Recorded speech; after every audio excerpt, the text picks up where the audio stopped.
about the people who you know are over there. Your freaking stupid Uncle Louie or whatever. They're dumb. They're not like high-level thinkers. They're not academic people. They're not intellectual people. They're the freaking lowest of our low. That's why I came when the president's office says we have the best military in the world. Presidents, anybody. I was like, no, we don't. The data is in. We don't have a good military. We haven't been able to beat these guys wearing freaking robes and chanclas for 15 years. We haven't been able to beat anyone since World War II. The data's in? Well, that is just not an accurate description of the soldiers in the U.S. military and specifically in the U.S. Army. The U.S. military, for very good reason, is the most highly respected institution in our nation because not only of the education level, but of the character and commitment of those that serve. I have to tell you, and you've been around them, the passion that these people come in the Army with and the skills they bring to the Army. We have doctors, lawyers, combat infantrymen, cyber specialists. 17 presidents are former soldiers, more than any educational, civic, or civilian institution have come out of the Army.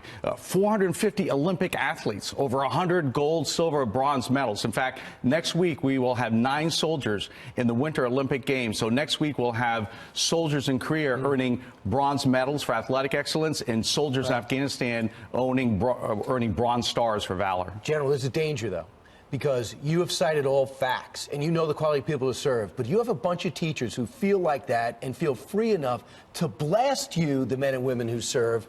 That goes right against what you're trying to do, and that's recruit the best and the brightest for the best country in the planet. Well, I'll just echo General Kelly's comment that the reason I and my family serve, both of my children are soldiers, the reason General Kelly's family has served is so that people have the right to express their feelings, and obviously he's taking full advantage of that liberty that we fight hard and afford him.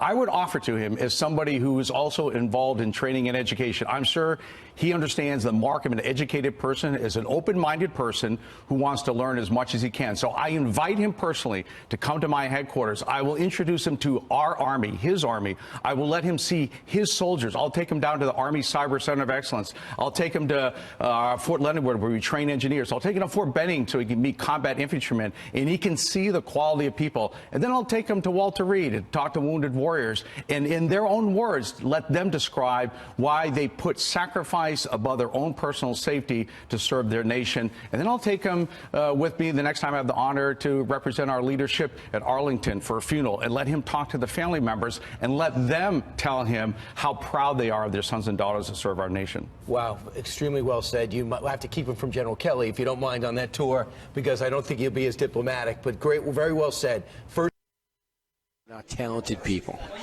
What is your reaction to that, knowing that he's teaching a bunch of 17-year-olds this? Well, I think the guy ought to go to hell. I just hope he enjoys the liberties and the lifestyle that we have fought for. obviously, we talked to him on radio yesterday. We had the Facebook Live up, and he went on to say some expletives we had to dump, but he was really angry. Here to weigh in, a more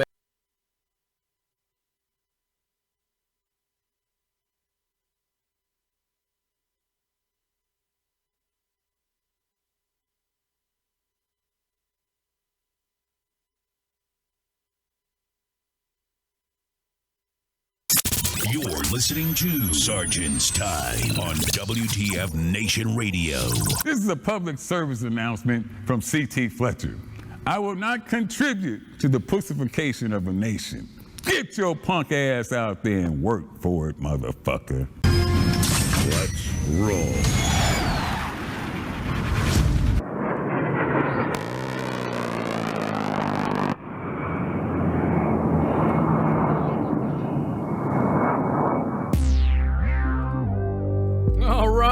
Welcome to Sergeant's Time on this February 2018. Sorry, man. That excerpt this morning from those two members of our leadership got me fucking pumped the hell up. And like in the most unreal way. For what you guys don't know, that was General Perkins, the commander of TRADOC, and that was also the White House Chief of Staff, General Kelly. Pretty savage, man. Pretty savage. I think personally that was I had never seen such. How can I say this? I have never seen, and maybe it was because it was unbridled generalship. It looked like it was coming out. I'd never seen generals go off on critics like that to anybody who's like a teacher. Boy, you really know how to get my weekend started the right way. Dude, come on, man. Gone wild. That was, yeah, exactly. Hi, welcome to General's Gone Wild. General Kelly. He should go to hell. You know what I mean? Fuck, dude. Make sure you subscribe to General Fights on YouTube. Pay-per-view General Fights. In this corner, weighing in at $105 with a big fucking mouth is Greg Salsito. Salsa Greg. Salsa Greg. Lucha Libre. Salsa Gregory. Otra vez con 100 puntos. It's Gregory Salsa Greg Salido. Órale. Mira, he's going to get knocked out with the chanclas. Ya no pues, mira, venir con las chanclas. Dale pues. Anyways, so General Perkins, we appreciate those comments that you provided to the WTF Nation. General Kelly, we definitely appreciate those comments you provided to the WTF Nation. That is pretty awesome. For you guys that don't know, Brian Kilmeade and General Perkins they met together in the invasion of Iraq, and they were he was embedded with a 3rd Infantry Division, and so that's how they knew back when he was a lieutenant colonel. If you guys don't know the sacrifices of General Kelly, now stop before you guys start going. Well, you get Trump. If I hear any fucking Trump drama, that's not what I'm talking about. General Kelly lost his son. He's a Gold Star father. So, all this right here, this is what happens when PC has gone out of control in the military. When the military has been bridled so long and have not been able to speak as a general. I mean, look at General Perkins as a badass, dude. General Kelly is a badass. Tradoc, you're a badass. That's rocking. That's awesome. He's a Gold Star father and a general? No, General Kelly is, yeah. Holy shit. Yeah, dude. Salcido doesn't have long. No, he's actually... Now, here's the thing. Now, everyone's talking about, well, why are you guys attacking... why are you guys attacking this teacher? Why are you guys attacking this? Okay, first off, let's dissect this. He was triggered by a shirt that a student was wearing. At any time a teacher is lashing out on a student for what they believe in, then you're wrong. The teacher attacked the student, in that type of sense. Honestly, being a teacher or instructing kids or whatever on the part-time stuff, I don't give a shit. As long as they're in the seat, I'm glad they're there. I don't care what they're wearing. You know what I mean? Also, why? Because fuck them, that's why. Yeah, exactly. So, and then the second thing, he obviously was trashing the military service. Literally. That's why. I mean, why is he fucking talking shit? Yeah, exactly. Whatever. Yeah, exactly. Two wrongs make a right, man. Yeah. So to him. So right now, I'll be honest with you. He needs to lose his job. He's already lost his councilships in all committee chairmanships in the. He's a councilman. He's no longer going to be holding those chaired positions. I guess I guess his boss or something like that. I guess he's the chair or something like that. Mr. Archuleta, retired Marine and 2 sons in West Point. So we even they are distancing themselves. The local community in itself is distancing himself from Salsa Greg. So it's another thing for you to say, well, it's freedom of speech, freedom of speech, freedom of speech. Oh, God. I hate when wrong is being justified by freedom of speech. KJ said that too. You just can't go in a fucking theater and scream fucking fire and then say it's freedom of speech when people are going fucking apeshit. And they said, well, it's freedom of speech. I can say it. So General Perkins, General Kelly, we really appreciate part of the WTF Nation that you were able to provide those words. Because I'll be honest with you, and like I've said before, we're beat down.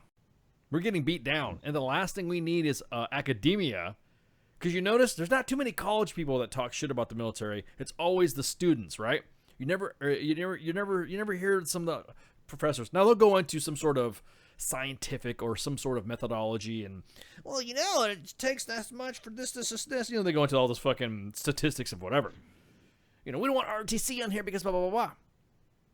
General Perkins just laid it out for you guys. Courtesy of Fox News. It was the only reason why I used Fox News vid is because that's been the best articulated response to this dirtbag. Perfectly on the perfect side, the way that he could not have articulated it any better. So Sean, It just goes to show how big of a gap, an understanding gap there is between civilian and military cultures. well, not to mention the fact that it's a little bit on that's coming from a military city. That's what blows me away. The dude, I mean, you know, Pico in that area is not freaking, it's a military town. I mean, you know, back in the day, during World War II and up until, you know, through Korea and all that, it has been, you know, everyone thinks that LA is just Hollywood and shit, but it's been a military, you know, locale. Yeah, maybe he was touched by like Navy dudes on leave or something. Or maybe he wasn't, and that's the problem. Yeah. Remember, he got rejected. There we go. Maybe he was the one that could not come into the scene and put some boots on, and then all that, and just wants to be a hater. Now, what I do feel sorry for, and this is what I don't. Hey man, it's every nation, you know, go after the fucking school and go after him. I guess you would say on a social media level. Don't go after the guy's family. You know what I mean? The guy didn't. It's not as, you know, everyone's like, oh, we're going to find you and all this other stuff. No. The Los Angeles County Sheriff has provided enough security now to that school for the student and the teacher. Now the teacher's been told, don't even fucking come to work. Yeah, I mean, that's fucking rarely is there cause and effect actually in this fucking world. Yeah. But when you fucking talk shit about the military, we can tell people not to fuck with his family, but the guy fucking brought it on himself, man. Oh, I'm not. Again, like somebody said in the chat, because the chats are going crazy right now in the first few minutes. You know, words have consequences. You know, those who can enlist and serve do for this country, and those who can't. You know, they shouldn't teach. They shouldn't teach at all. So he's talking about being low-level thinkers and they're not bankers, they're not intellectuals and all that. But according to the Los Angeles Community College District, 1 in 5 Los Angeles Community College students are homeless. Estimated number of homeless students in the Los Angeles Community College District based on a 2016 survey of sampling data. Yeah, 1 in 5 are homeless. The lowest of the low, he's calling the military. Not quite, buddy. So, in exactly that, Faith, he's poisoning minds. He's poisoning minds. He is a teacher, and that's what I'm saying. He's a history teacher at that. Dude, that's fucking something that, you know, you shouldn't, as a teacher, you should really not, I mean, obviously this is, you know, my personal fucking point of view on it, but your job as a teacher is to demonstrate bias to students in order to fucking teach them what it is. Correct. Not to fucking lead them down one fucking extreme way or another. Like, when you fucking do that, that is, I mean, that's a fucking social crime. You know, social justice warriors, that's the shit that fucking they should be technically up in arms about, not fucking the other way around where they actually fucking press some fucking, you know, a biased opinion on people. This is fucking stupid, man. Yeah, exactly, man. Totally. So I've been thinking ever since this story broke about what his comments mean to me personally. And I'm going to try and articulate this as best I can, Ice. You ready? Go for it. Mr. Salsa Greg. I joined the Army when I was 17, while I was still in high school. Not because I didn't have any other options, but because I didn't know what I wanted to do. I was undecided. I served 21 years in the United States Army, and I didn't do myself any favors by retiring from military service, because now that I'm older and wiser, I'm still undecided. Because of all of the training and experience I gained while I was in the military, now I'm aware of the options that I have now that I'm out, to include going to college, which I'm currently doing, to get a bachelor's degree in science in horticulture. your generalization of us military service members as being the lowest of the low and the crayon eaters and the dumb Uncle Louis that can't defeat dudes in robes and chaklas, I would challenge you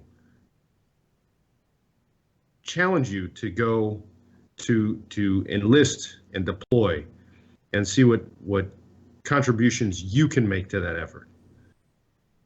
And when you said that we couldn't defeat the Vietnamese, the guys that are this big throwing rice at us, did you bother to look around the room to see what the demographic consensus was of your class? Some of them were Vietnamese. Did you not think that was a little bit racist? Oh man. Damn, While I dude. don't, You don't fuck with the Vietnamese. while I don't fuck with the Kong, bro. while I don't agree with what you said, and most of us will agree that we defend your right to think that way and have that opinion. Where you crossed the line was having a captive audience and being a person of significant influence trying to shape the ideology of your charges. That was wrong.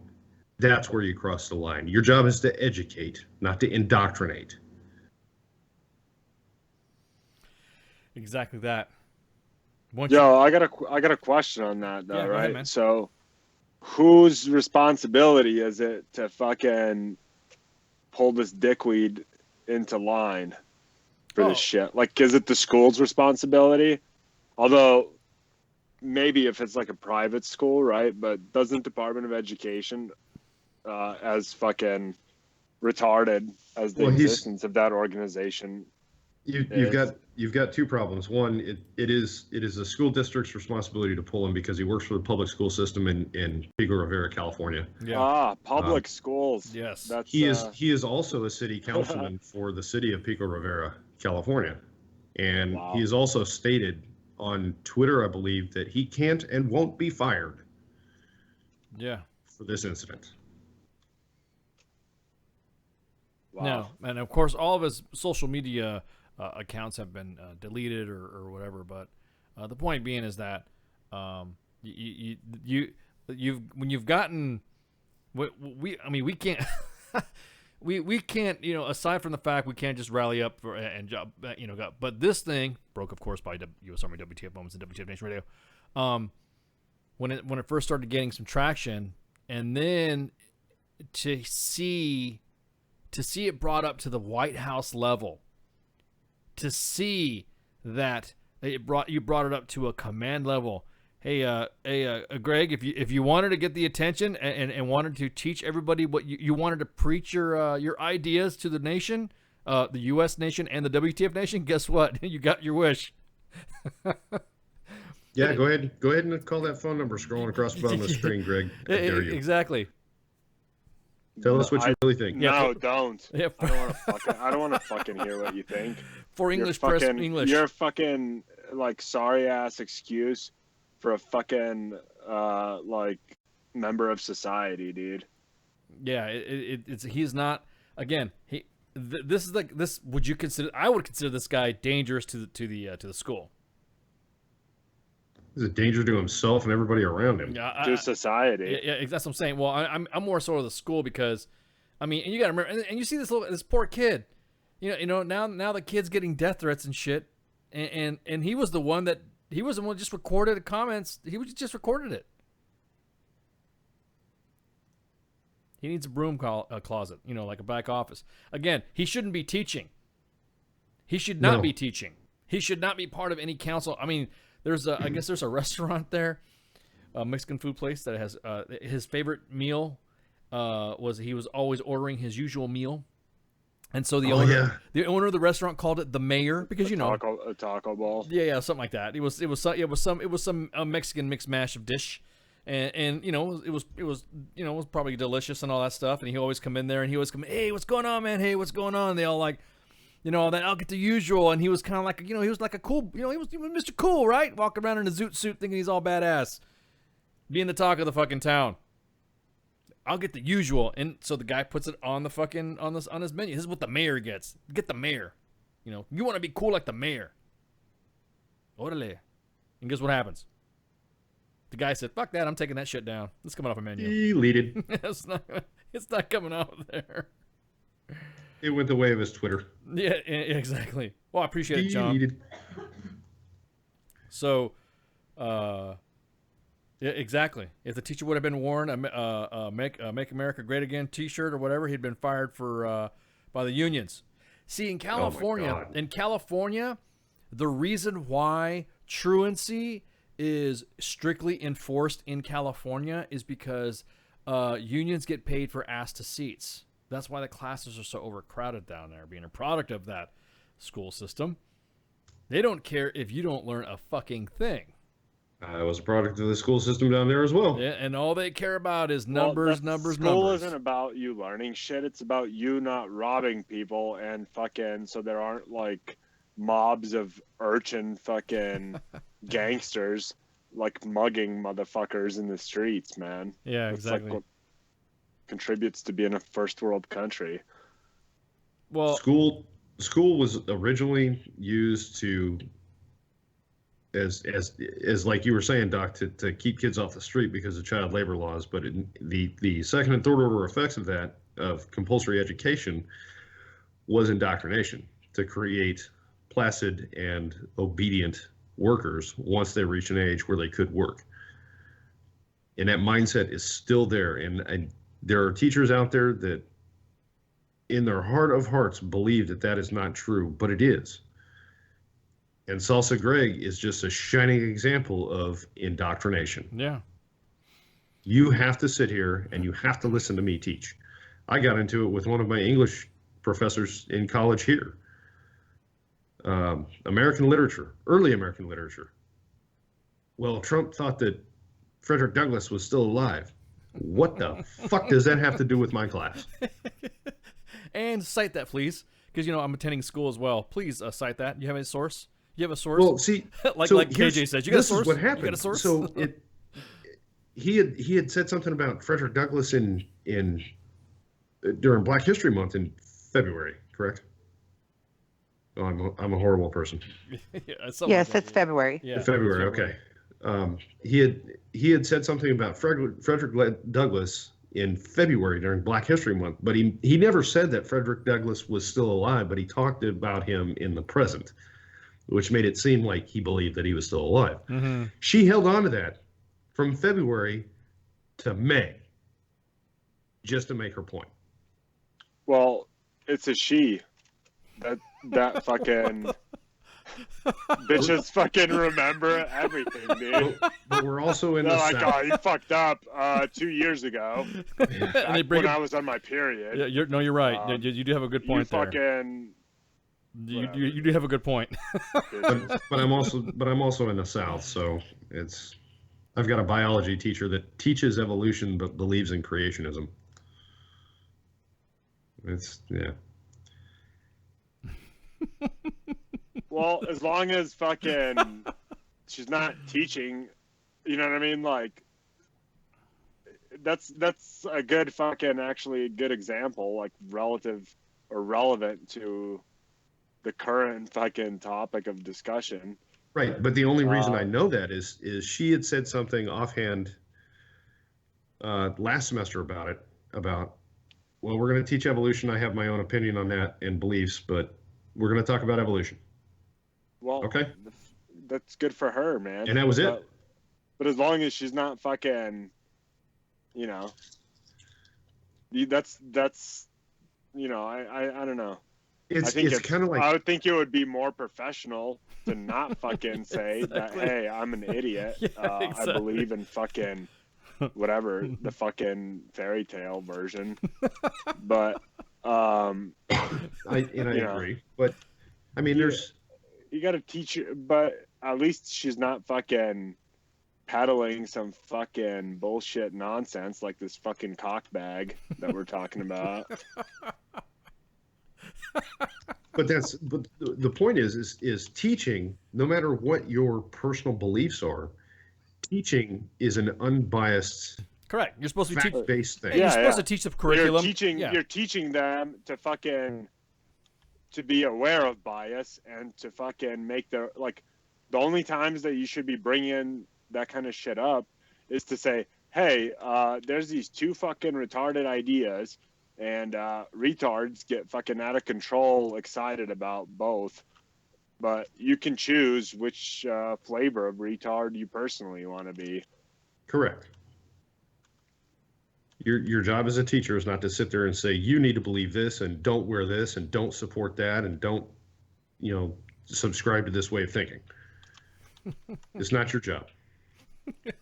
It's America. But teachers, but what I'm saying though is that teachers should, like, everybody knows, especially California, everybody knows growing up, you have to know California history. And some of the California history as well is the just like Texas history, you had to learn Texas history.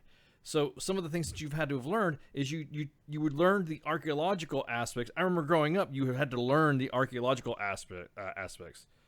The fucking science. Yeah, the science. So you knew there was the Chumash Indians, there was the Shoshone Indian. You know what I mean? There was there was a different. You also knew about the missions that were set up along the coast of California by Junipero Serra. That there was history. There was a moment. There was archaeological digs. I went on a dig when I was a kid, and pretending I was Indiana Jones and shit, and hoping fucking Nazis were gonna come at me so I could fucking melt them and shit. That type of stuff. Jesus. You know what I mean? That was like legit. Now, if you want to talk about religious, and if you want to talk about evolution, or you want to talk about spirituality, then that's what church is for. That's cool. Like you said, Doc, it's science and fucking theology classes in university. Exactly. It's not the place for it. So if you looked at where you're going to be learning, and you're in a school like Texas history teaches, everybody knows for years, in California for years, on the archaeological aspect of it. Because remember, this is like centuries I went to school, so this was back in the day. Everybody knew how many Indians were there. Everyone knew about the lost provinces of when California was part of Mexico and Arizona was part of it. Everybody knew about the history of all that before it came. Everybody knew about General John Pershing's incursion into Mexico City. Everybody knew that history right there because it happened in that region historically. The industrial situation there, the Industrial Revolution, the building of World War II, military bases. Everybody knew the architect of California growing up. There was nothing about no one. I don't ever remember seeing a history book when it said the reason why this happened was because Carter and Reagan were fucking tools. None of my history books said that. Now history books are saying, we want to thank because of so and so and so and so, and due to the illicit fucking wisdom of name your president of this generation's now. W. Clinton, fucking Obama, and now Trump. So now everyone's putting in history books of that. It's That's funny. Bullshit. That's like one step closer to being North Korea. And that's what I'm saying. The way the education is supposed to work, because you kind of notice that everyone notices about these histories that stop at a certain time. Like no one knows the intricacies. Like fucking Abraham Lincoln. You think that dude would have been fucking that dude would have been electable now? No, hell no. No. Hell no. More air resistance. Yeah. Yeah, exactly. But the same thing, but nobody knows the intricate details, or his personal comments of that shit. Nobody would know how George Washington would have spoken, or all the other. He did write some stuff down. George Washington did. He did. Not be too hasty to. Yeah, but it wasn't Twitter at 3 a.m. Yeah, exactly. It wasn't Twitter at 3 a.m. However, but it wasn't put into the like you said. Listen to what he said. He said that we have not won any wars there since World War II. So he forgot everything that happened from World War II to now.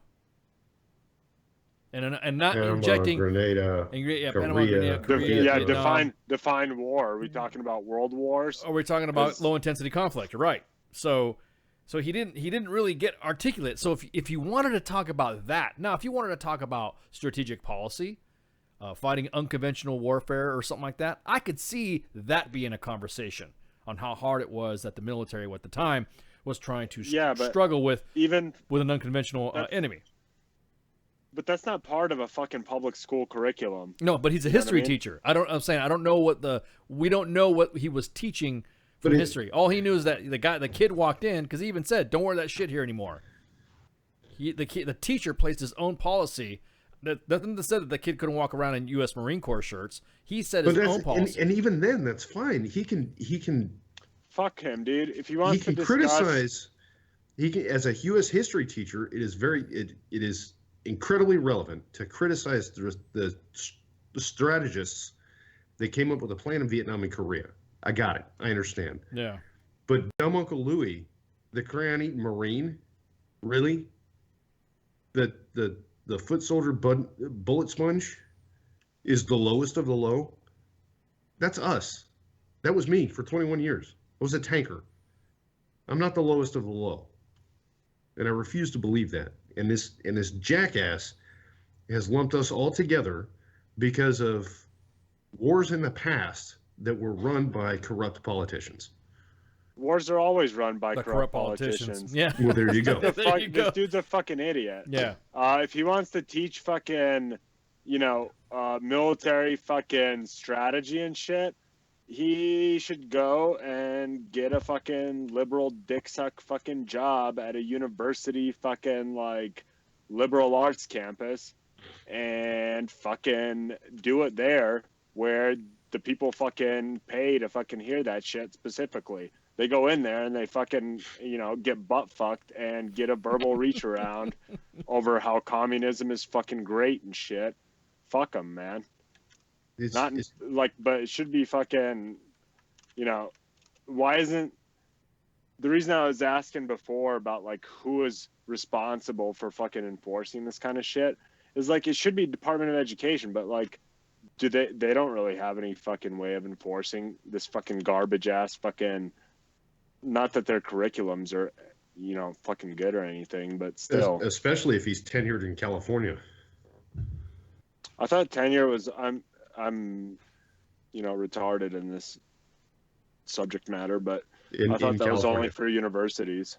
Yeah, tenured is in California now. It's really hard to. It's the same way they apply it. The teachers union in California are one of the largest voting lobbies in the state. So a lot of it too. They get some tenureship in there as well. You rarely see a teacher. Most teachers that I've known, like some of the teachers that I've known when I was growing up, have died in position. Yes. Unless they've been caught, because back in the day, somebody got busted for touching kids, then they would just move to another area. You wouldn't know about it. You know what I mean? It wouldn't be a big deal. Or comments like that.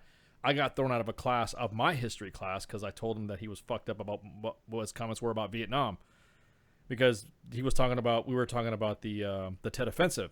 My dad was in the Tet Offensive. So what was happening during the Tet Offensive, what my dad was telling was happening, and was confirmed by his buddies and everybody else who my dad served with about the Tet Offensive, wasn't jiving with what the teacher was saying, because the guy was a fucking hippie. The guy was a Mr. Protesting the war, burning draft cards type shit too. But he was a history teacher. So when I corrected him, he was insistent that he was right, and I said, well, I'm just telling you what my dad said. Well, your dad is wrong. I said, well, then you could eat a dick. And okay. So yeah. Okay. Yeah. And so then I was there. So I was summarily thrown the fuck out of class. That's like trying to argue with somebody that believes the moon landing was faked or the world is flat. Yeah. Oh, well, see, but that's on you. If you believe that shit, that's on you. But if you're a teacher and you're teaching what is, it's almost like medicine. Everybody knows that if you don't treat cancer at a specific time, you're gonna die. Okay, even no matter what type of everybody knows homeopathic type of treatments. Okay, everybody knows that out there right now, specifically that if there's a treatment for cancer, they call them protocols. For anything that you have, if you don't follow those protocols, you're gonna die. Everybody knows that, right? So why as a teacher should not have the same protocol about when it comes to history or science? It's easy to, I've done it. Part of my research for some of the stuff that I'm doing at school, I've FOIA'd units. Hell, sometimes I just call the unit up. Say, hey, man, you guys got a sit rep from back in the day and blah, blah, blah, blah, blah, blah. Can I FOIA that? And you can redact it? Yeah, sure. Thing is, history is more subject to interpretation than science, Yeah. And it shouldn't be. They shouldn't be, though. No. I mean, not when you... maybe in fucking high school, I agree, where people should fucking be taught initially, like, hey, communism is bad. And then, from there, you fucking, have a solid foundation. But I think that, I don't know, man.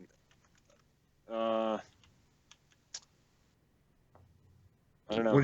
Once you get to the collegiate level, you should be able to do critical thinking and have arguments with teachers like this. Well, and that's the same. Yeah. At that level, but not to a kid who doesn't know anything, who's not experienced anything yet.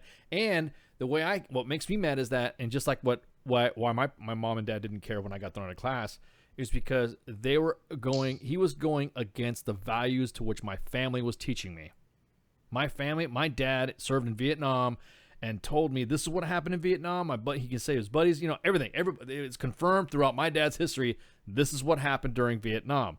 I'll be damned if I'm gonna have a fucking outsider tell me what my dad didn't do. No, that's not what happened in Vietnam. So I'm not gonna. There's no argument between that. So when he comes off and he's saying we're the lowest of the, does he think the military's running around with like old fucking TA-312s? You know what I mean? Fucking walking around like, does he think it's MASH or something like that? We're all fucking Gomer Pyle. Yeah, we're all going, surprise, surprise, surprise. Does your dick touch your ass? Well, shit in the bag, Sarge. Shit in the bag, Sarge. Pile, shit in the bag, Pogue. Do you think that would really fucking happen? I mean, is that his vision? Why does he think that? Because where is he getting his information from? Mr. Intellect.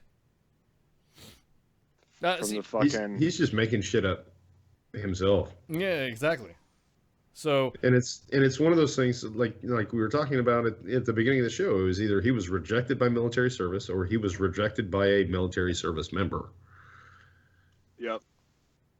Dude's a fucking walking glory hole. Fuck him. Or I wasn't going to go that far. Yeah, but. it was. Yeah, or maybe why does it have to be? Maybe he was rejected by a woman in the military. Yeah. That's come on now. That's intimidating to something like that. Come on, man. They can get EIB, so shut up.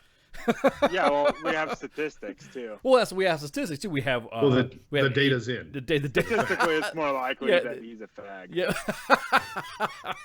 Bam. The data. There goes the numbers. In. He's the gayest of the gay. There goes the numbers. We only had one fag bomb drop today, so there we go. There are the numbers. There they go. There they go. I see them dropping. My bad. Thanks, sorry. Yeah, thanks. There we go. There we go. Thanks, Doc. We had 31. Now we only got one. But but the whole point being is that if the opinions to all that stuff, you could have an opinion. Everybody knows that, but there's a time and place for everything, especially when it comes to teaching that shit. General Perkins laid it out right now. We have individuals that are going to go to Korea and get bronze medals, and then we have guys that are medals. Go to Korea and get bronze herpes. stars. Yeah, whatever. What do you want to call it? Or get whatever. It doesn't matter. Point being is that General Perkins is right. He said, I mean, come on. You have a 4-star general, 3-star general telling you, I'm going to take you to the Cyber Center of Excellence, or I'm going to take you to Fort Leonard Wood. Hell yeah, dude. Come on, Salsa Greg. Bring his ass to Fort Benning. Yeah, please. yeah. And he said, bring his ass to Fort Benning so we could see, just infantry and armor soldiers. Yeah, training. yeah, exactly that. But it just you can come meet the lowest of the low. Yeah. That are high school girls that just graduated high school that are coming out that are the most badass tank mechanics you've ever met. They can go in there and troubleshoot the units, the computerized units that are in a tank to figure out which one is bad and pull that shit out and get your ass back on a firing line. Go meet them. Tell them they're lowest of the low and they can't beat a bunch of dudes in robes and chanclas. I bet you he walks around in a robe and a chancla, a pink one. We got these MVGs, these night vision goggles, and we can't beat these dudes in robes and chanclas. And if you talk to any infantryman, lives matter soldier that has ever been to Iraq lately, their biggest complaint is they're limited by the rules of engagement. Correct. And chanclas. It's not that we can't. We just can't. We're not allowed to. It's not that we don't have the ability, we don't have the permission. Yeah, because fags like him are fucking running the fucking, making the fucking rules. There you go. Jesus, dude. It's a giant fucking circle, isn't it? Yep. They're the lowest of the low because fags. They can't beat the guys that are this big throwing ice at us. It's because you keep making the rules that we can't shoot at the little dudes that are throwing ice at us. Oh, an elected? You mean an elected official thinking he knows what the guys on the ground are doing? No. Oh. Fags. God, isn't that the pot becoming the kettle? Yeah. A U.S. history teacher becoming a city councilman.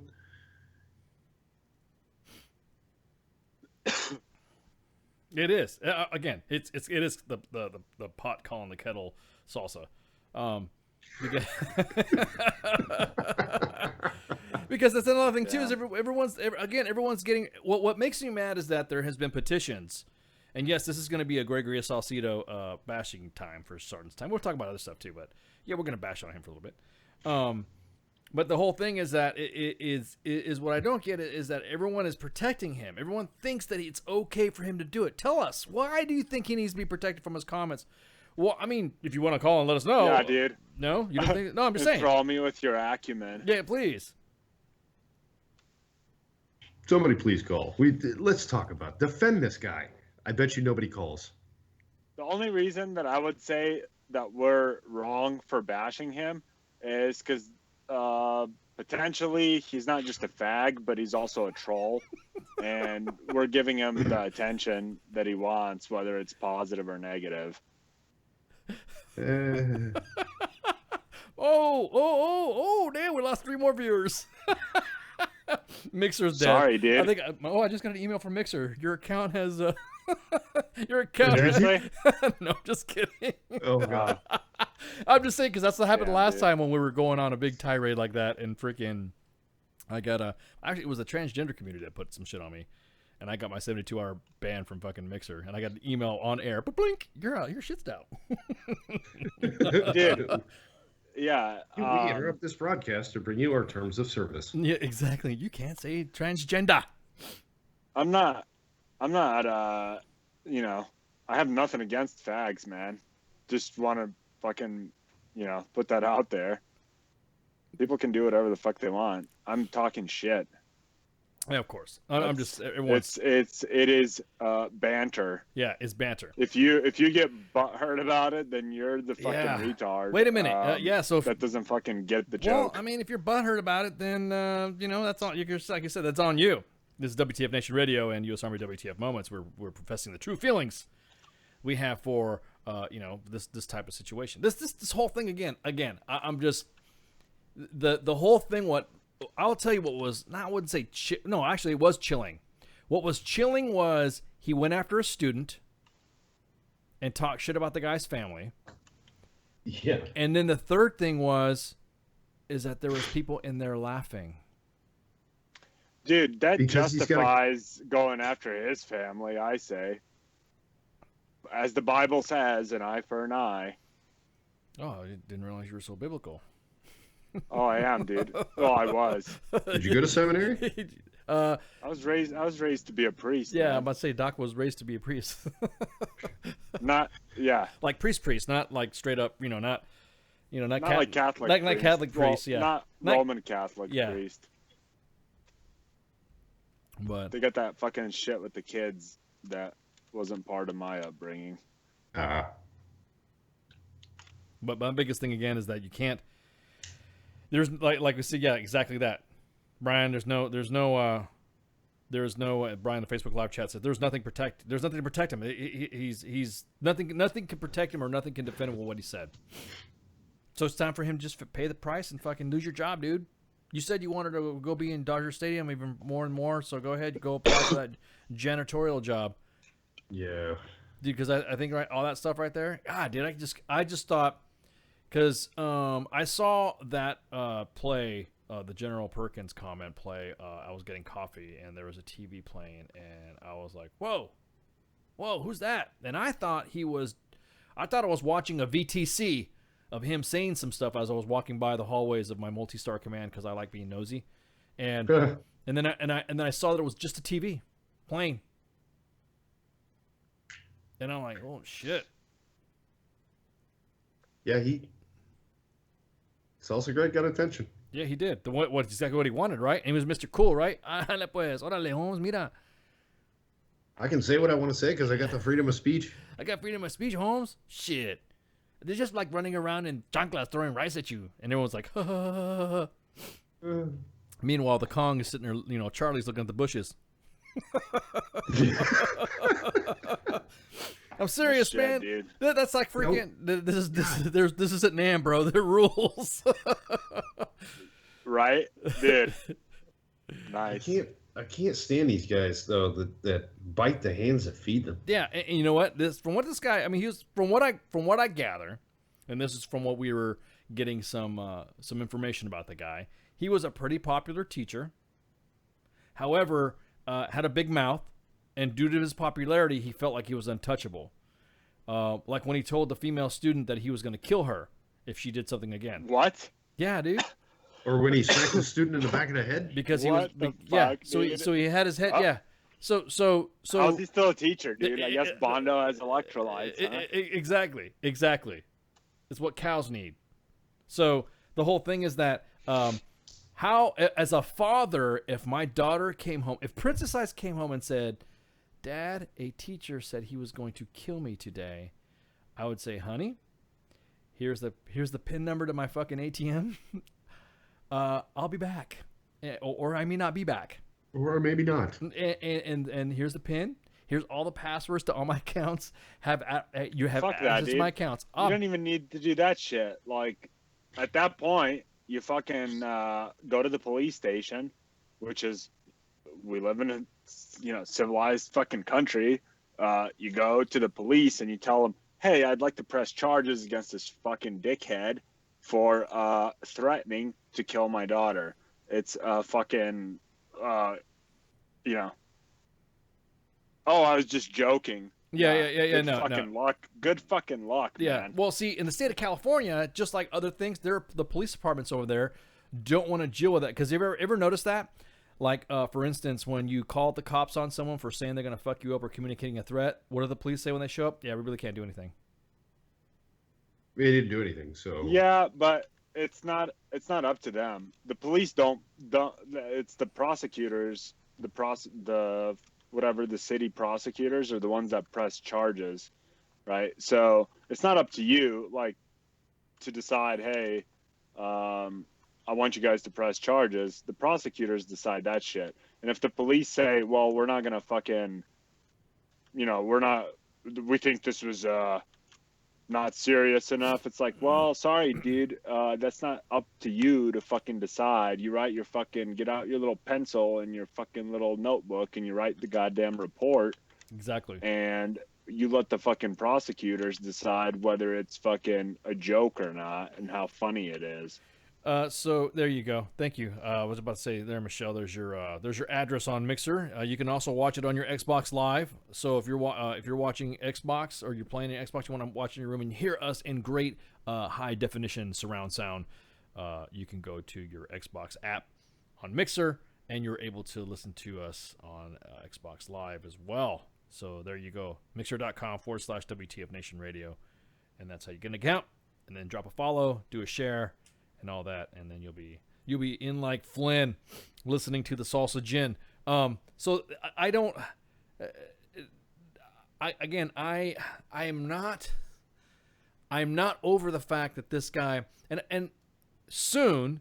Remember we said 2018 is going to be a big year for WTF Nation Radio. It's also going to be a big year for me with WTF Nation Radio because I'm going to be making some announcements about some stuff, and you're going to be whatever. You guys are going to get to know me.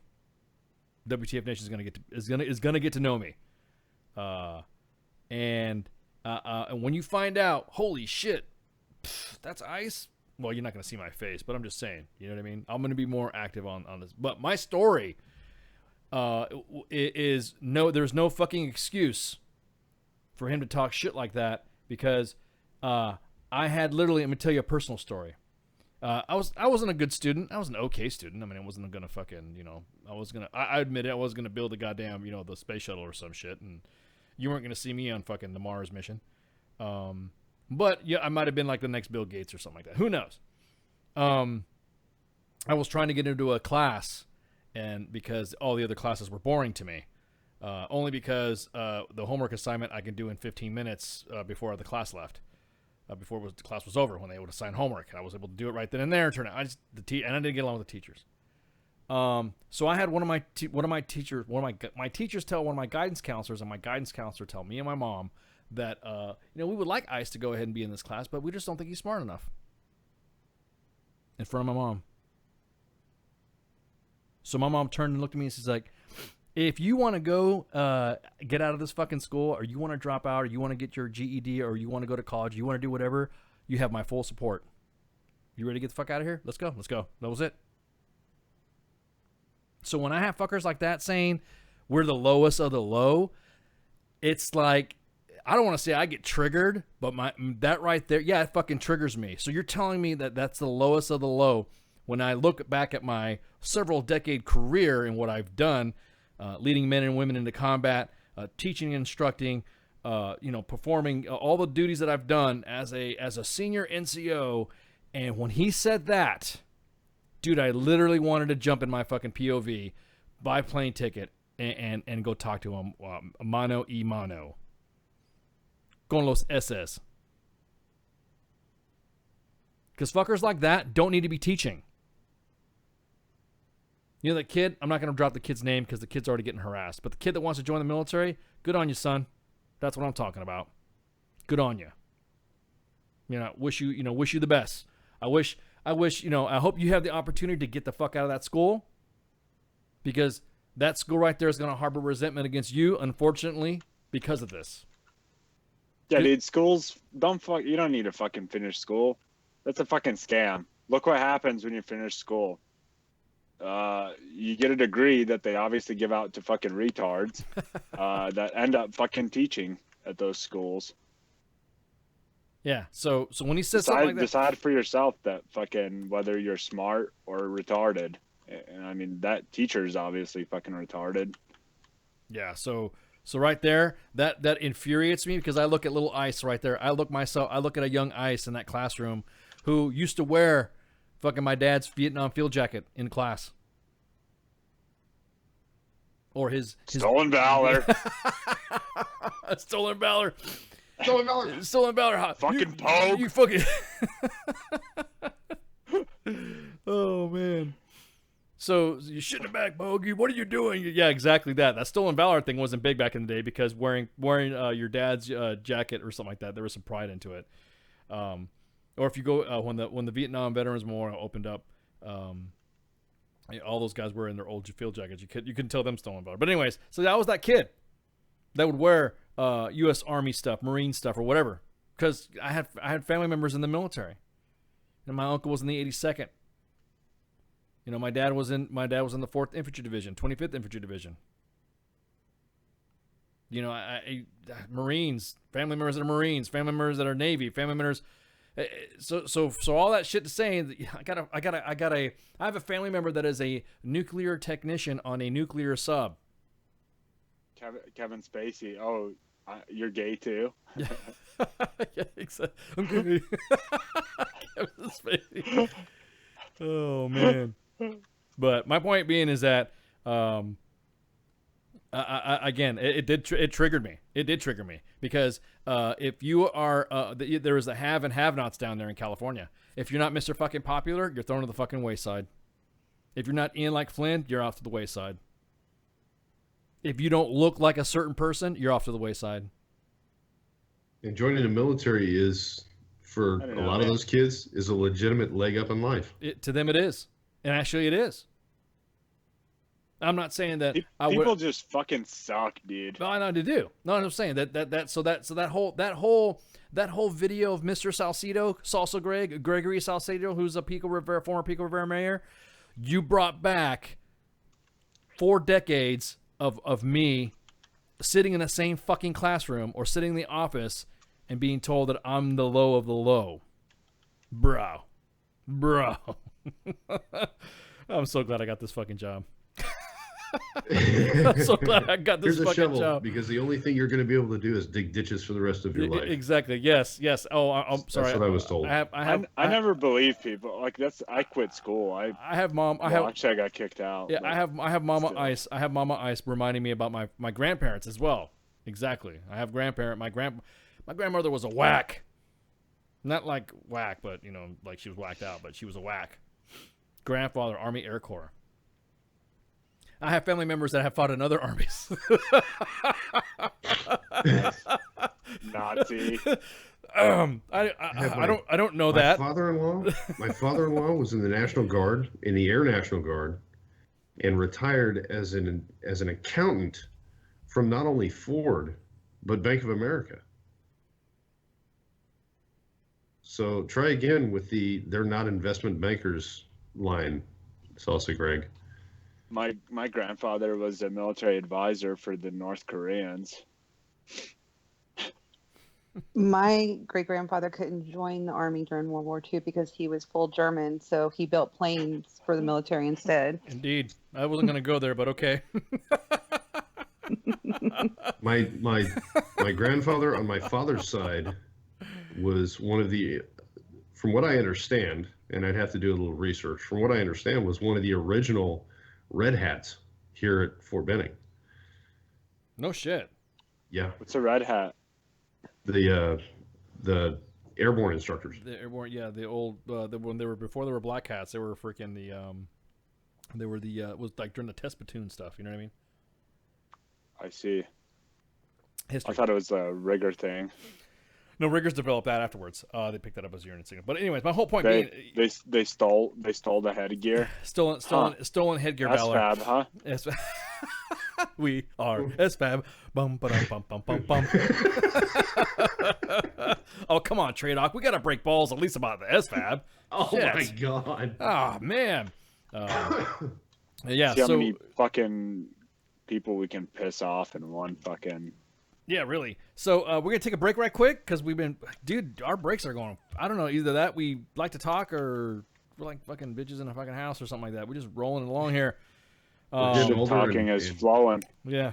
And it's flowing better. It is flowing. Mucho. So we'll go ahead and get some shots, and then we'll be right back with Chancla shots. Chanclas. Warning shots. Chancla lives matter. The visuals, although pretty sure it's illegal.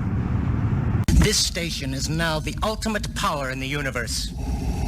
I suggest we use it. The voice of U.S. Army, WTF Moments. This is WTF Nation Radio. I find your lack of faith disturbing. Everything stated on WTF Nation Radio is to be considered the opinion of the person that stated it, and not an official representation of WTF Nation Radio or U.S. Army WTF Moments. Price does not include tax, title, or license. Some assembly required. Each item sold separately. Batteries not included. Objects in mirror are closer than they appear. If conditions persist, contact a physician. Individual results may vary. Keep out of the reach of children. Avoid prolonged exposure to direct sunlight. Keep in a cool, dark place. And please enjoy the show. Shots. And we're back. Starting up the second portion of Sergeant's Time this one February 2018. Broadcasting live from the Functional Veteran Low of the Low Center of Excellence. Oh, man. So anyways. We're so low. We're so low, dude. Oh, my God. I really feel like I'm really smart right now. Oh, God, man. Hey, so you guys heard of what happened with the Fitbit stuff? Yes, What's been I tracking actually with Fitbit? looked at that map. Yes. I'm kind of upset. And I'm not going to lie, I contributed to that because I'm on Strava as well. You are on Strava as well. I just didn't know that could happen, so I could have drawn a dick pic. I can do like a dick pic on a map or something like that. You know what I mean? Or made some. I didn't know you could do that. I didn't know that was tracked. I didn't know it was like that. I mean, we always have the haters of people who like to make fun of me being old. Look, guys, look how far I ran this time. That type of shit. But you can do that. You could, I know Crispin Burke likes to says, hey, I'm running right now. My Fitbit I can get messages or whatever. So he was talking about that on the show. The reason why I say that is because SecDef Mad Dog is considering a cell phone ban at the Pentagon. I thought you couldn't have cell phones in the Pentagon. isn't that like a secure area? Like a kind of like a skiff, you know? Just saying. Well, I don't know. We managed to sneak into the. What's that? We managed to sneak into the basement to do our broadcast. Yeah, I was about to say, man. Well, yeah, for this time, but you know, sometimes we like to go. Yeah, exactly. I'm just wondering. So, SecDev Mattis is considering banning all cell phones and personal electronic devices such as Fitbit from the Pentagon. So all those P90X and fucking CrossFit fuckers are gonna bitch now. Mattis had considered banning the devices before last weekend's revelation that the data from a smartphone and watches such as Fitbit have been aggregated in a way to reveal detailed location and personal data on bases worldwide. The security incident brought attention to the review, and officials said that over the weekend, the GPS tracking app Strava released a heat map from users' personal devices to produce an overlay of popular running paths. Goddamn, the best battalion. places. Sorry, Doc. The best places to masturbate in the Pentagon. Yeah, indeed. I was gonna say Battalion Avenue on Fort Hood must be lit up like fucking nobody's business. It should be fucking. Yeah, I didn't think about that. He's absolutely fucking right, man. I didn't even think about that though. Think about that shit. You're out there trying to get some side slam or whatever. Is OPSEC. Yeah, and the next thing you know, your old lady or your old man busts you because you're trying to get some strange and shit. How? Your Fitbit dimed you out. Oh my god. Well, we said that. What was it? Last week, me and Flash were saying that we should just drop Fitbits to the enemy. And just let them that's a new watch. Hey, Hamed, you see this new watch? Oh, for shizzle, Mohammed. So anyways, Mattis has directed the Undersecretary of Defense for Intelligence, Joseph Kiernan, and Pentagon's Chief Information Officer to review the current security policies concerning the devices. Cell phone use at the Pentagon will be a larger review to look at vulnerabilities created by wearable technologies. Even if they cannot be hacked, the devices can transmit data and other personal data if the user is not careful or does not shut off its tracking. I guess if you have a dude, if it's a user, like if it relies on the user, some certain function, if it relies on the user, it shouldn't be fucking allowed. Like that device that has that function should not be allowed because user end mistakes are the fucking first line of exploitable fucking surface area. No, of course. My whole thing. He's right, dude. Like no, that was my whole thing. I didn't understand. I always thought that because I know in some facilities that I work at, you can't have a cell phone. We got these boxes that are outside the building, and you got to put a key in. Everybody. That's why you got to make sure you're there earlier than everybody else because you have these boxes that are outside the headquarters door, and you go and put a key in there, and you're the first one in. You get the key. You get a lockbox. Otherwise. You'll have your phone sitting outside and shit, or I just leave it in my POV if I'm running late. So, obviously it's done by specific security settings, anyways. So if the devices are banned, it could have a profound impact with more than 22,000 civilians who work at the Pentagon. I think 22,000 civilians and military members work at the Pentagon every day. So most personnel at the Pentagon use mass transit, such as areas, subways, and to get around and rely on smartphones during their commute. It was not immediately clear how DoD would be able to enforce a ban on devices, including whether it mean that they would have to screen each employee on a daily basis. Damn. I guess for 22,000 people. I mean, think about that though. Yeah, but that can be done. That doesn't have to be done by human means. You know what I mean? Like. If you get a computer, some kind of like software to fucking monitor that shit, yes, that would be fucking another potential exploitable surface area. But I mean, humans are much less reliable than the software. I mean, I don't know why everyone. It just goes to show that you didn't need a fucking cell phone to begin with back in the day. So to be a drama queen about it, I need to hit my phone. So it's easy. I think if you were to make one of the rooms in the Pentagon or one of the rings a specific area where you could drop off your phone before you go into work, because you're not supposed to be having your phone anywhere near SIPR anyways. And the thing is, man, is like, yeah, maybe it takes, you can encrypt your shit to where your personal information on your device or whatever, it's secure. But the fact that it's transmitting, though it may not fucking have a specific, like, any data that an adversary can fucking track. But the fact that it's a fucking device, it doesn't even require any kind of like penetrate. It's like observable through passive means, and literally you're fucking, you're setting yourself up to where the enemy doesn't even have to do surveillance anymore. They can just track your fucking device because it goes to the Pentagon and to your fucking place of living, right? Yeah. It doesn't matter who the fuck you are, but that's data points. It's, I mean, no brainer, I think. But yeah, we're gonna have OPSEC Monkey come on for a future installment of Sergeant's Time, and he's gonna discuss that. And I was just gonna highlight on that aspect already because he'll be able to get into the specific stuff and provide vignettes or little scenarios of what happens. And it's not gonna be that cyber awareness challenge crap that you have to fucking do. It's going to be some legit shit that OPSEC Monkey always is able to provide. I mean, come on, the guy's able to find, Dan Bilzerian's freaking accounts and shit and be able to provide it. I'm just saying. But you're right. Those are specific data points that can be tracked. What people don't realize is they think that because if you have Wi-Fi on or you have Bluetooth and you're good to go, you can't be tracked because you can. No, you can. Wi-Fi, you're emanating.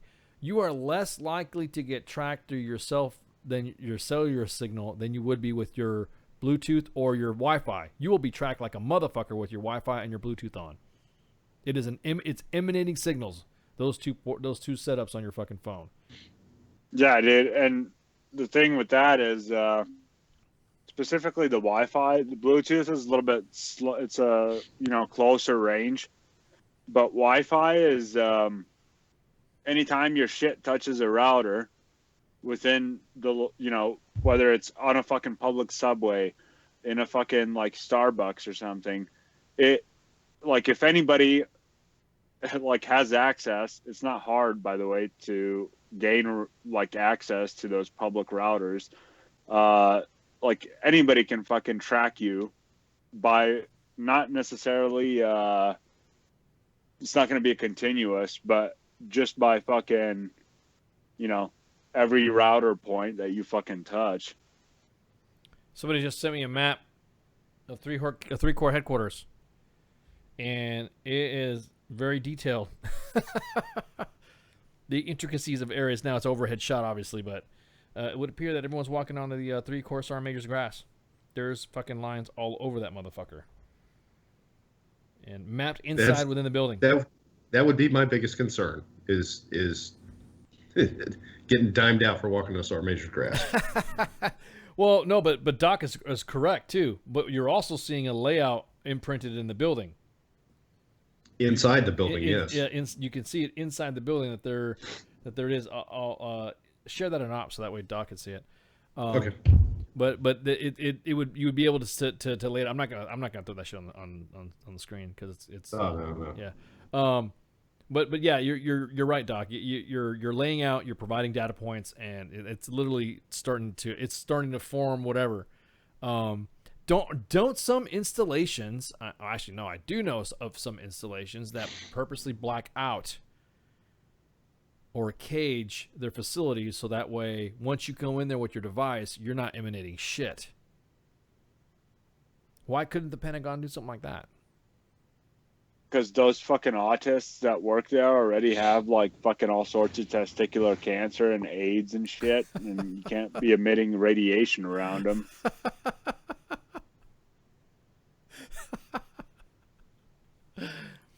Okay, but anyway, what do they call that thing? A Farragut cage or something like that? Autism. Autism, yeah.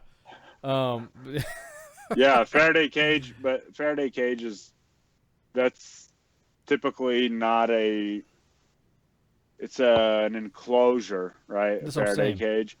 So you could have something like that inside of a fucking building or a room, but it's not reasonable to you know, to say that we could Faraday cage a whole fucking installation. Why wouldn't? Why couldn't? How couldn't you? Well, not an installation, but at least secure areas. Like I don't give a fuck about the goddamn TMC or some shit. The like buildings, that. yeah, the build, You know what I mean? like the buildings, you could, but like it would like be a skiff, or expensive. like a skiffed area would be. You'd be able to do that aside from the connections going inside. I think most of those are already fucking, to some degree, either built underground enough to where the signal doesn't reach them, or they're fucking secure. But I don't know, man. I think like you know, providing the enemy the means to conduct signal fucking you know, exploitation on us. It saves the enemy money, dude. That they don't have to put dudes on the ground to fucking do surveillance and shit. They just fucking have a couple fucking nerds sitting on computers, just collecting a shit ton of data, much faster. Speaking of collecting a shit ton of data, I'm looking at this heat map, the screenshot that I just sent you guys. Yeah. I see a whole lot of lines going across Sora Major's grass. I don't see a whole lot of fucking lines in the motor pool.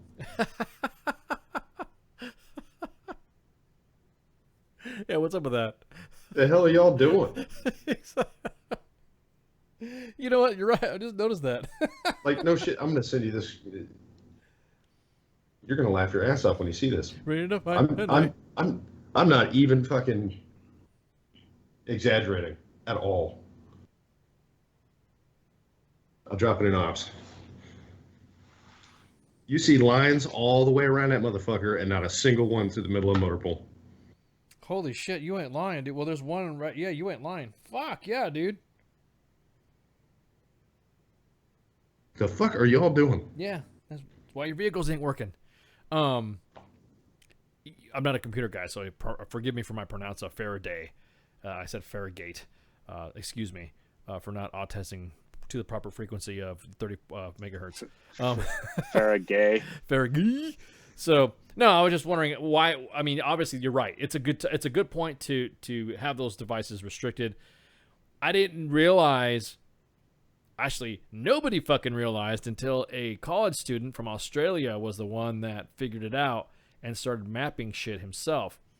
Hey, General Perkins, why don't you get that kid a bonus and see if he wants to come over here and serve in our country to be part of the Cyber Center of Excellence? That would be kind of cool. It's guys like that. Because he's not the lowest of the low. What's that? Well, I don't know. I just think the kid.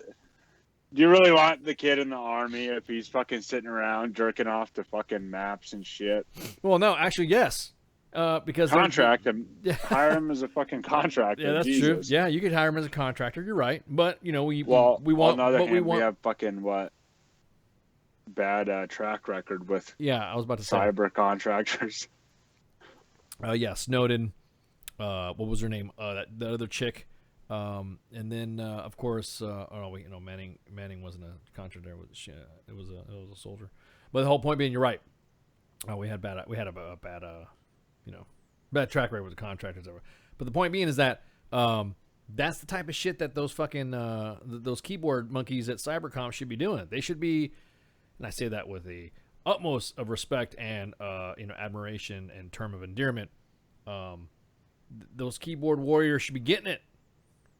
Those are the kinds of kids you want. I mean, actually, like I'm saying, you do want guys like that are fucking that go off on science, that go off on zeros and ones and start coding stuff and all that.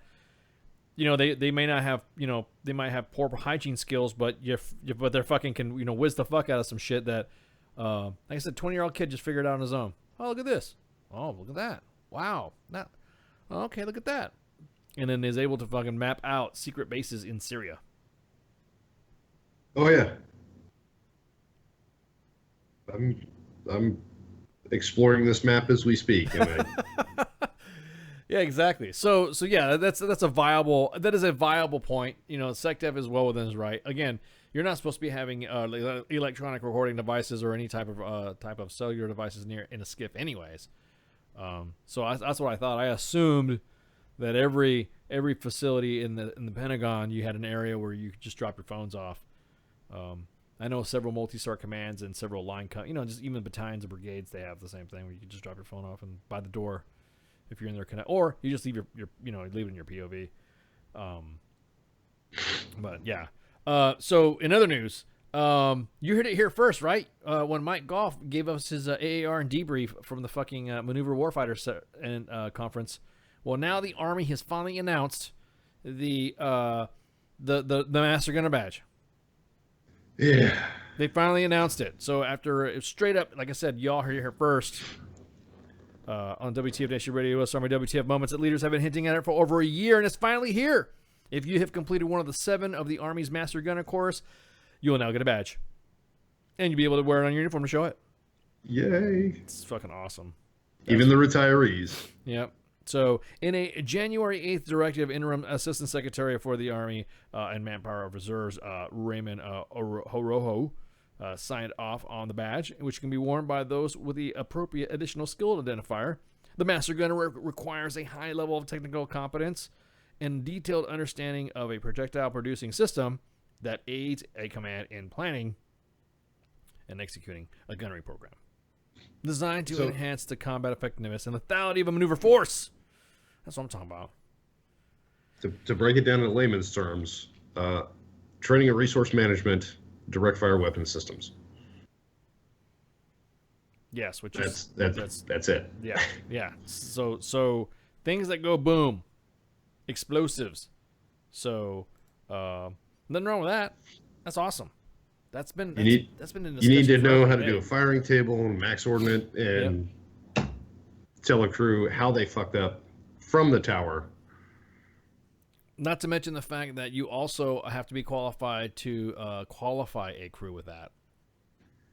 That's true. So you being the Master Gunner qualified individual, you're there to assist the crew. Because in the tanking world, the crew doesn't qualify, then that's a big deal. That's a huge deal, and oh my God, I have never. The 2 most stressful times in my life was the 4 years I was a recruiter, and the 1 gunnery I did as a battalion Master Gunner. Yeah, because you got to certify everybody to make sure they're legit. Jesus, holy crap! So, Orojo's signature is one step in the chain that will lead the Army officially fielding the badge. Army G1 spokesman Hank Minitrez told the Army Times on Tuesday the badge proposal will still need to be staffed and signed off by the Chief of Staff of the Army, General Mark Milley, and the Army Secretary Mark Esper. There's no projected date for fielding, but as of now, the badge can be worn on the left side of the combat uniform, or dress uniform, and according to the directive, to be eligible for it, they must have completed one of the following courses: the Field Artillery Master Gunner, the Master Gunnery M1 Abrams tank course, the Infantry Fighting Vehicle Master Gunner course, the Avenger Master Gunner course. Do we even have Avengers anymore? I thought they were gone.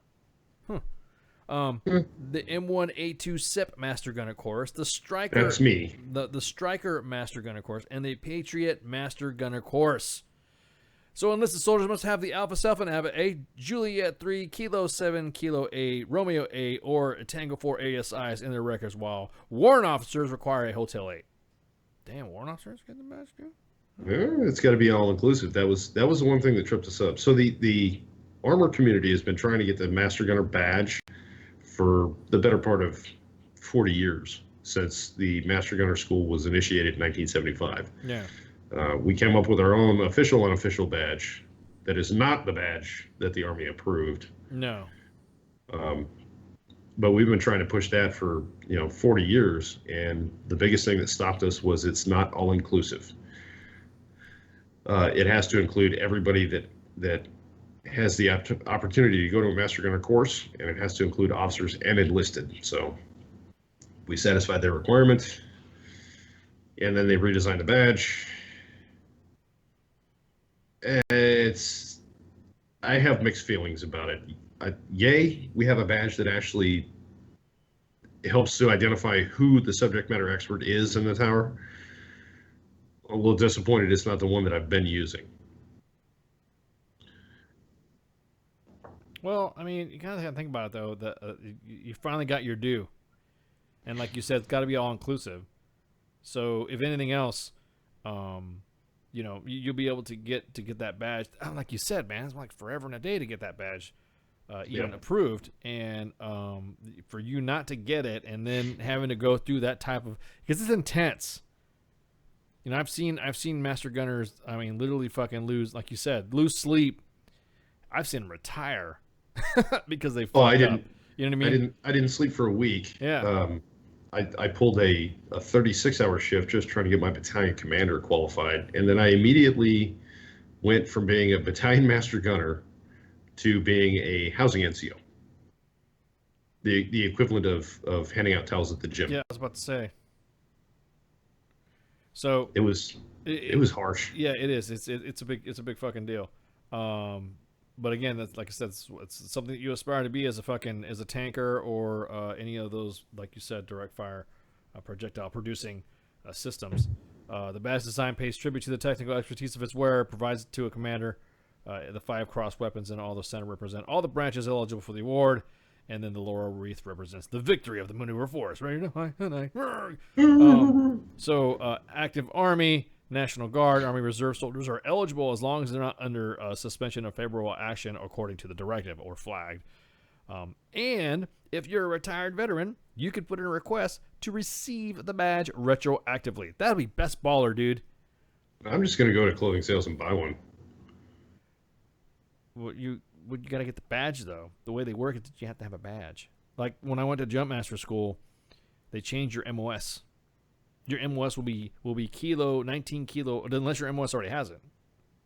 It does. I'm a 19 kilo 4 kilo 8. Oh, okay. So then you got to submit to wear the award on your uniform to get the badge. So that way when you're rolling around and shit, and you don't get the guys from Stolen Valor trying to valorify you, and you having a. Yeah, I know. So is it? I'm wondering, is it one of those things where you have to apply so that you get awarded the badge and it goes on your DD-214, or? Yeah, and just go back and get your DD-214 adjusted. That's it. Because my DD-214 already says I'm a M1A2 Sub V2 qualified master gunner. I'm just going to go to clothing sales and buy the badge. Yeah, but are you a master gunner? I am. Here's the paperwork. Well, you have to have the award. That's not like everything else. It's like even though you graduated from jump school, you have to have orders awarding you the badge. I'm retired. I don't give a shit about the orders awarding the badge. I'm just telling you, man, how it that's works, the thing. man. Yeah, I mean, I'm giving you this. I'm giving you the streets on it, so that way, when I'm telling you, when me and you are doing class picks, when we're retired and we're out doing some shit in our when we're marching a parade or something like that, and we're like, laughing at some of these guys that, whatever. I don't want some guy to come up there and start saying, "You guys stole a Valor badge." Yeah.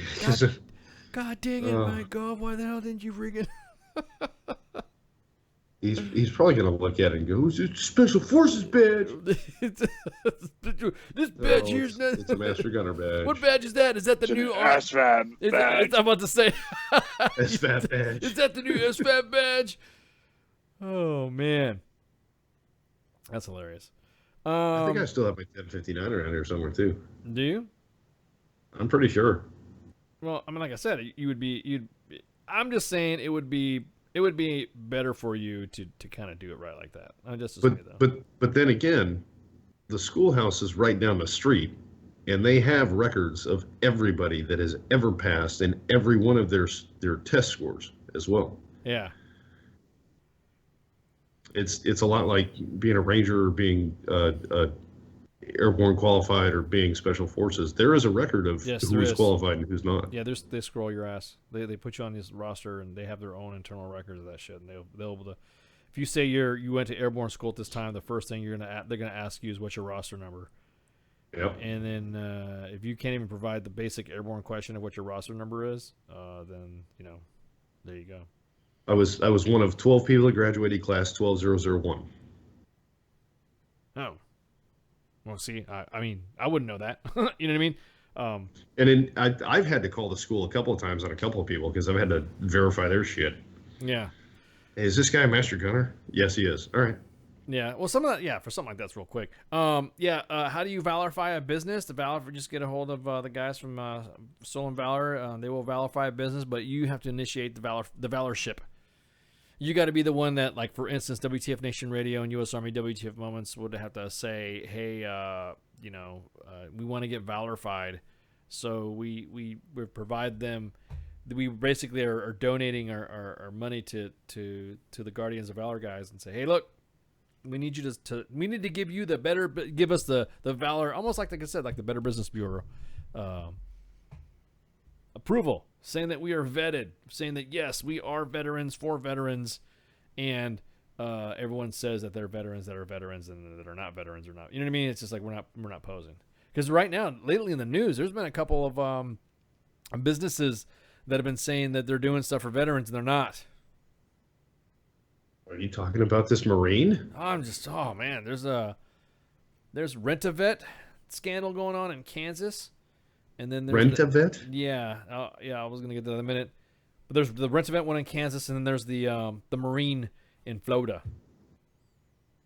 So, those I think would probably been better off if they were Valorified. I'm just saying. Probably. Because it wouldn't, again, the guys at Guardian of Valor, they don't actively go out and validate. In other words, you can't say, hey, go check their business out. You got to validate them. You got to get them validated. So, anyways, hey, remember how we talked about that hockey team, the Golden Knights? And we talked about how the Golden Knights were getting butthurt, or the everyone's getting butthurt about the Golden Knights, particularly the Golden Knights. Yeah. The Vegas Golden Knights hockey team right now, and this is just not breaking, but it's stories just like came out today. They're working on settling a trademark dispute, and then the Black Knight Sports and Entertainment LLC, the owner of the Vegas Golden Knights, filed a motion of suspension for settlement with consent with the U.S. Patent and Trademark Office, and the motion was granted, which means that the company and the Army have until April 25th to settle this out of court. So the motion was first reported by Sports Logo, blah, blah, blah, blah, blah, blah. Was filed about 2 weeks ago after the Army officially challenged the hockey team on its name and color scheme. So the Army got butthurt about the Golden Knights being named the Golden Knights because the owner of the company was a West Point graduate and wanted to honor the Golden Knights by naming the team the Golden Knights. The Golden Knights, yeah. Just like the ASFAB wanted to honor Special Forces by stealing their fucking berets. Did you see the Air Force created their ASFAB? Oh God, no. Really? Yeah, they did. They created That's their own. fucking- They created the wow. Air Commandos Advise and Assist BAB or something like that. It's an Air Force version of the SBAB. So in January 10th, a notice of opposition to the Army said that the service will be damaged if the Vegas Golden Knights are able to register a trademark. I don't understand, Army, how you could say that it's going to be a bad thing. If anything else, How is that going to damage us? Yeah, it's not going to damage. It's like that's free freaking advertising that you don't have to pay through the organization that needs to be routed out with people, the Army Marketing and Research Group, AMRG. You know, I was watching a commercial today, and they're all wearing ACUs still. They were still wearing the pixelated camouflage pattern. Get with the times, man. AMRG, get with the times. So these are the guys, like I said before, the ones that developed the Army Strong, Army One commercials and all that. They've had a contract for at least 10 years. It's not like they're taking money from the Army based on a trademark dispute. No, it's not. So the Vegas-based hockey team unveiled its name and logo, and the Army wanted. And here's what the Army's complaint was: that they wanted to make sure that there was no confusion between the sports team and the United States Army parachute team. Hey, I don't think that's going to be an issue. That wasn't going to be an issue because these hockey players aren't jumping out of an airplane. And the airborne dudes are not jumping into an ice rink. Correct. So although the Golden Knights haven't trademarked our name, that the Army has said in the opposition that the long-standing and widespread and continuous use of the name, Knight, logo, branch, and black, gold, and yellow-white color schemes that have been given the Army exclusive rights to predate any rights to the hockey team can rely upon, which I think that's a cop-out. Personally, I would say go for it. Black Knight Entertainment and own whatever sports entertainment, the guys who own the Golden Knights, hey, I'll settle this dispute. Put an Army logo on your frickin' one of the sleeves with an American flag or something like that. You know what I mean? Done. And that settles it right there. And let us hang out. Give us a booth. Yeah. Give us a booth there. That'll settle the dispute. Everyone gets free chicken. Everyone's good to go. Golden Knights look good. Vegas Golden Knights look good. Army looks good. We all win. Hubba, hubba, hubba. Who do you trust? The hockey team is allowed to register exclusive rights with the Las Vegas Golden Knights. The Army said in the opposition, the public is likely to confuse whether the U.S. government or the Army controls the quality or nature of services or endorses or sponsors the hockey team. Stop. Just stop. Just stop. Just stop. No one's going to confuse the Golden Knights on the ice and the Golden Knights in the sky. No one's going to confuse that. The Army pays people. They've been paying for endorsements. They pay for commercials. What's wrong with the Army endorsing that? What's wrong with making it seem like the Golden Knights, a unit that was named after the Army, would be the unit to be named the Golden Knights? You know what? Maybe the Golden Knights hockey team can win some shit, unlike the Army of One fucking NASCAR. I was about to say, dude. I thought they stopped doing the NASCAR stuff. Did they still do it? They did stop because they couldn't keep a driver in the fucking seat that could do shit. I don't think the Army of One car, I don't think the Army sponsored NASCAR ever won a race. But I know Big Daddy Don Garlitz was the, or Don Prudhomme had the Army. Which one was it? Or what was his name? Forrest or something like that. One of the guys there. Schumacher. Schumacher had the Army drag racer, and that thing was killing it on the fucking NHRA circuit. Dude, that guy, Schumacher. Don Schumacher is his dad. And I forget the dude's first name, but I got to meet him a couple of times when I was on recruiting duty. That guy is a fucking class act. Yeah. He had a parent come into, we did the color guard for the NHRA races in Sonoma, California, and we'd hang out in the drag pits with him. And had a parent come in, and she had her son's Bronze Star that he was awarded in Iraq. And she gave it to him. She's like, "Here, can you autograph this for me? And I'm going to send it back to my son." He goes, "No, I'll bring it right back to you." And he stuffed it in his fucking race suit, drove it in his race car 300 miles an hour down a racetrack, came back, and then signed it and said, "Here, now you can tell your son his Bronze Star did 300 miles an hour." Nice. That is badass, dude. That is badass. See, that's like that. How come the Army doesn't do it as a commercial? That right there, perfect. AMRG, U.S. Army WTF Moments, WTF Nation Radio just solved your fucking problems. Solved your problems. We want our videos to look good. We want to be ballerific. You want to attract a lower audience? Yeah, man. That's what you should do. Update your stuff. Have you seen the movie 12 Strong yet? I have not, no. Have you, Doc? No, I haven't. Sorry, I was in a different tab. I've been binge watching After MASH. Dude, man, that show, when you mentioned, I had totally forgot about that series. I mean, I had seen it before, but I totally forgot about the series until you mentioned that. It's just fucking crazy, man. It is, and it's still relevant. It is. I watched the first episode, and these guys came back from Korea, and they've got problems readjusting. They've got problems with the VA. It's all the same. You replace Korea with Iraq and Afghanistan, it's still the same. Yep. And what's crazy is that they show that the Padre has a drinking problem. Yeah. Of all people, it's the Padre, the center, Yeah. the guy who was all centered in war, all centered in everything else. It's the Padre that's got the drinking problem. Yep. That's fucking crazy. One of my favorite lines from that show. I don't mean to go off on a tangent. Go for it, Brought man. up Go 12 for it. Strong, but Go for it. one of my favorite lines from that show was Klinger in the first episode. Klinger standing in front of the judge. You know, you're in a country, you're in a war, and they tell you the ambulances are full and go find a truck, except you ain't got a truck. And you go down the road and you find a Joe, and he's got a copy of the Stars and Stripes, and he's got his pants around his ankles, and all of a sudden you got yourself a truck. In the Army, it'll get you a bunch of laughs. Out here, it'll get you 3 years. It's true. It's true. That is some of the things you just can't do. Oh, I mean, now do I condone thievery or something like that? I mean, if someone left a Humvee unsecured,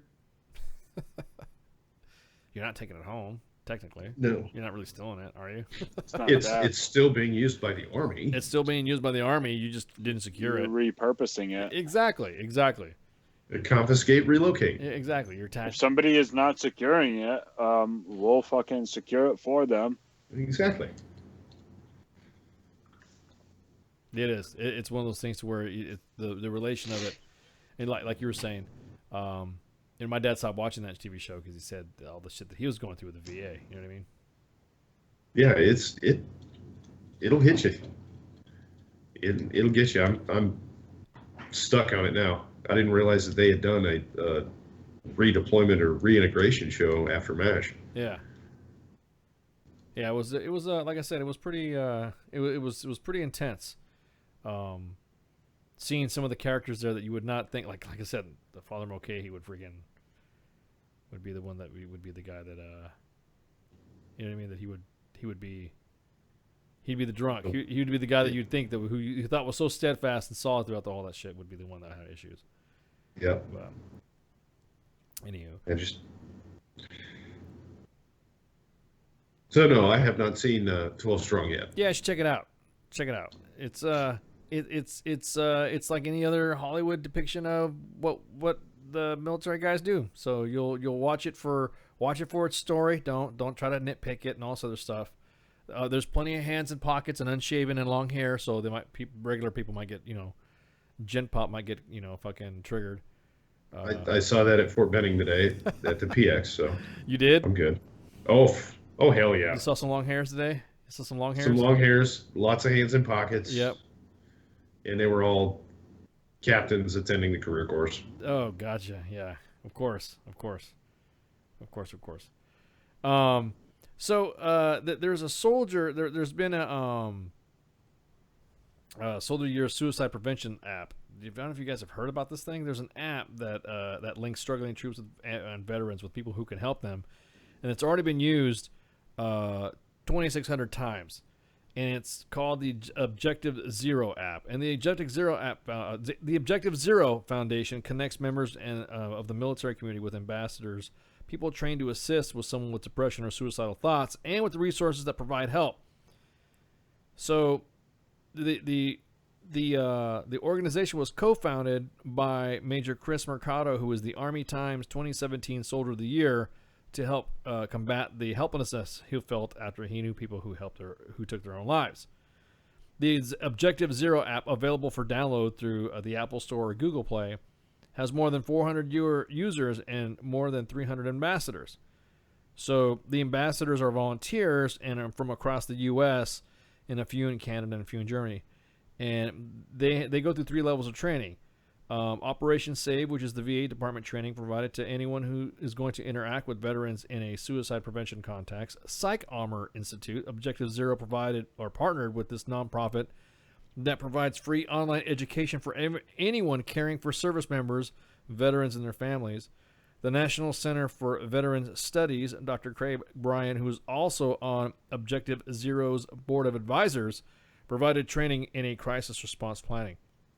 So, Mercado is an infantry officer with the 25th Infantry Division in Hawaii, and users have connected with ambassadors either via text, phone, or video more than 2,600 times. That shit's crazy. Text is the number one method of connection, but we've already have had over 20 hours of connections through either voice or video combined. I don't think anybody uses their phone anymore to phone. Oh no. I mean, honestly, I don't. When I come to think about it, I really don't use my phone to phone. It's a handheld computer is all it is. Yeah, all I do is I'll send texts to my boss and let my boss know what's going on, or I'll let the boss, hey, I'm going to this meeting here. I'm going to go do this, and you know what I mean. I don't call. It is my TV, my computer, my video game. Yeah, even my kids. I don't even do that with my kids either. I come to think of it, I don't fucking talk to my kids that much. So most of it's text. Hey, everything all right? Yep, I'm good. How you doing? I'm good. All right, cool. Talk to you later. That's it. I have a laptop, and the only thing I use my laptop for is this. Yeah. So Mercado himself is an ambassador on the app and has received 2 separate connection requests within the first 2 weeks of the soft launch in December. In one instance, I was on the line for several hours, quote, as he spoke to a veteran who was struggling with transitioning back into civilian life. The veteran was having difficult times with employment. He was struggling with his experience with the VA, and he said the care he was receiving was good, but it was cumbersome to actually receive the care, unquote. And this echoed what Mercado has heard from other veterans. I asked him a lot of open-ended questions about his service from what he experienced. I reminded him about those meaningful relationships he had with his unit, unquote. When Mercado asked if the veteran was thinking about hurting himself, the veteran said, no, I was just looking for someone to talk to. Just looking at that connection and that social connectedness we're hoping to provide. With a little more than 60% of ambassadors are service members or veterans, the rest are civilian, either licensed counselors or therapists, or simply concerned citizens who just want to help. The Objective Zero app connects users with ambassadors who are trained in suicide prevention and helping those with depression. Mercado said that one thing that surprised him is how many users were either in the military or used to serve prefer connecting with a civilian. We were under the impression that most vets and service members want to talk to somebody who's been there or walked in their shoes. But then when they're connected to somebody and they're contacted, they want to speak to someone who has no idea what it's like to serve in the military. That way, the ambassador can provide a fresh, unvarnished opinion. This caused us to re-examine our assumptions. I made that onto something. The foundation is working on partnerships with the Department of Defense and the VA, so that way these agencies can offer the app as a resource to troops and veterans. They would also recognize the app as a potential tool and resource to rely on. I mean, definitely. Hey, anything that would take to assist those that need to get that help, fucking get it. I think it has a lot to do with soldiers being told, suck it up and drive on by their peers and their counterparts for so long that that's what they expect. That's what we expect from fellow veterans. In addition to maybe, talking to somebody with a fresh perspective and being able to tell my story or tell our story to somebody who has no idea and has never heard any version of it before. Well, or maybe people don't want to fucking tell pogues their shit, Or you can go that route. Maybe they don't trust pogues. Statistically, you're more likely to get a pogue if it's a veteran. If you're gonna go pogue, just go total full pogue. Just go full pogue. I need to speak to a pogue, please. Come on, Doc. You know what I'm trying to say. So, the foundation is also looking at predictive technology where they can anticipate someone moving toward or that downward spiral of that depression point or suicide. The user could opt into this feature so that way Objective Zero could look at biometric data contained in smartwatches or wearables. Oh, no. No way, We've dude. come full circle back to that. We come full circles back to wearing your Fitbit. We can look at things like sleep patterns and alcohol intake. We can also use searches that have people online. The algorithm would aggregate this data to see if the user is a higher risk or lower risk of suicide. Wait a minute.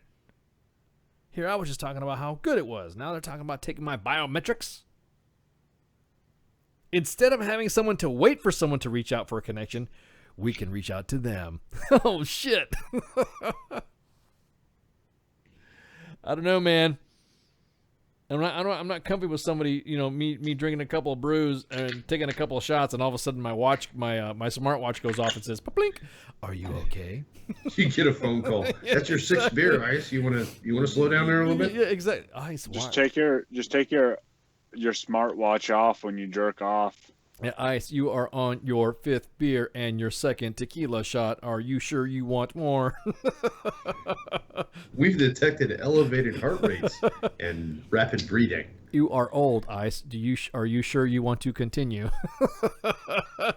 Quote, instead of having to wait for someone to reach out to you? Yeah, I don't think so.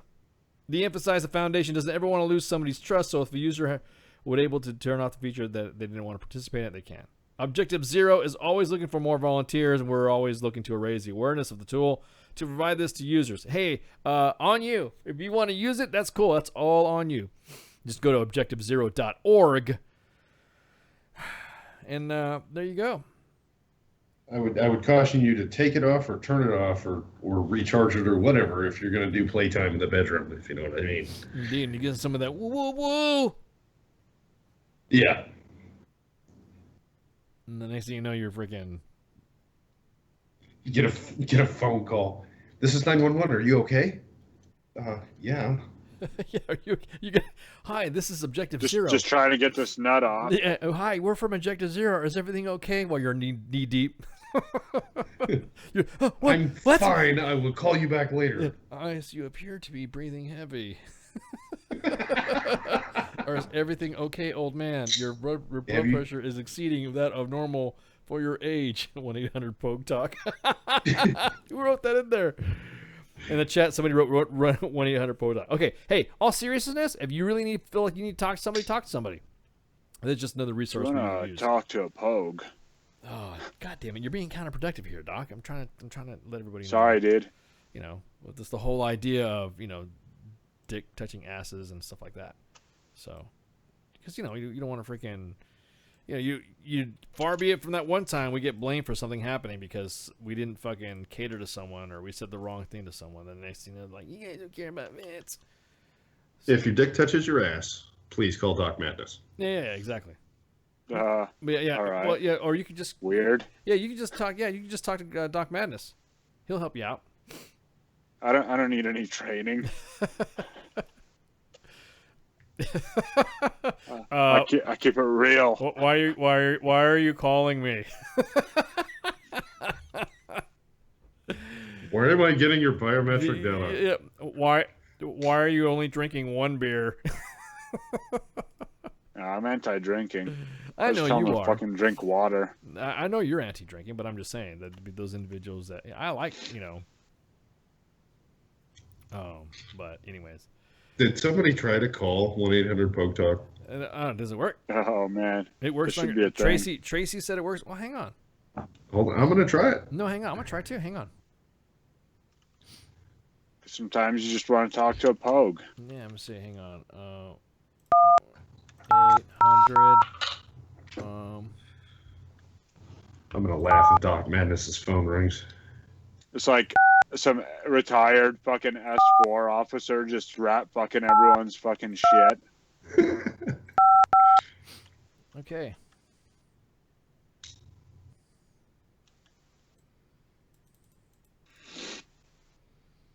Let's see. Call number.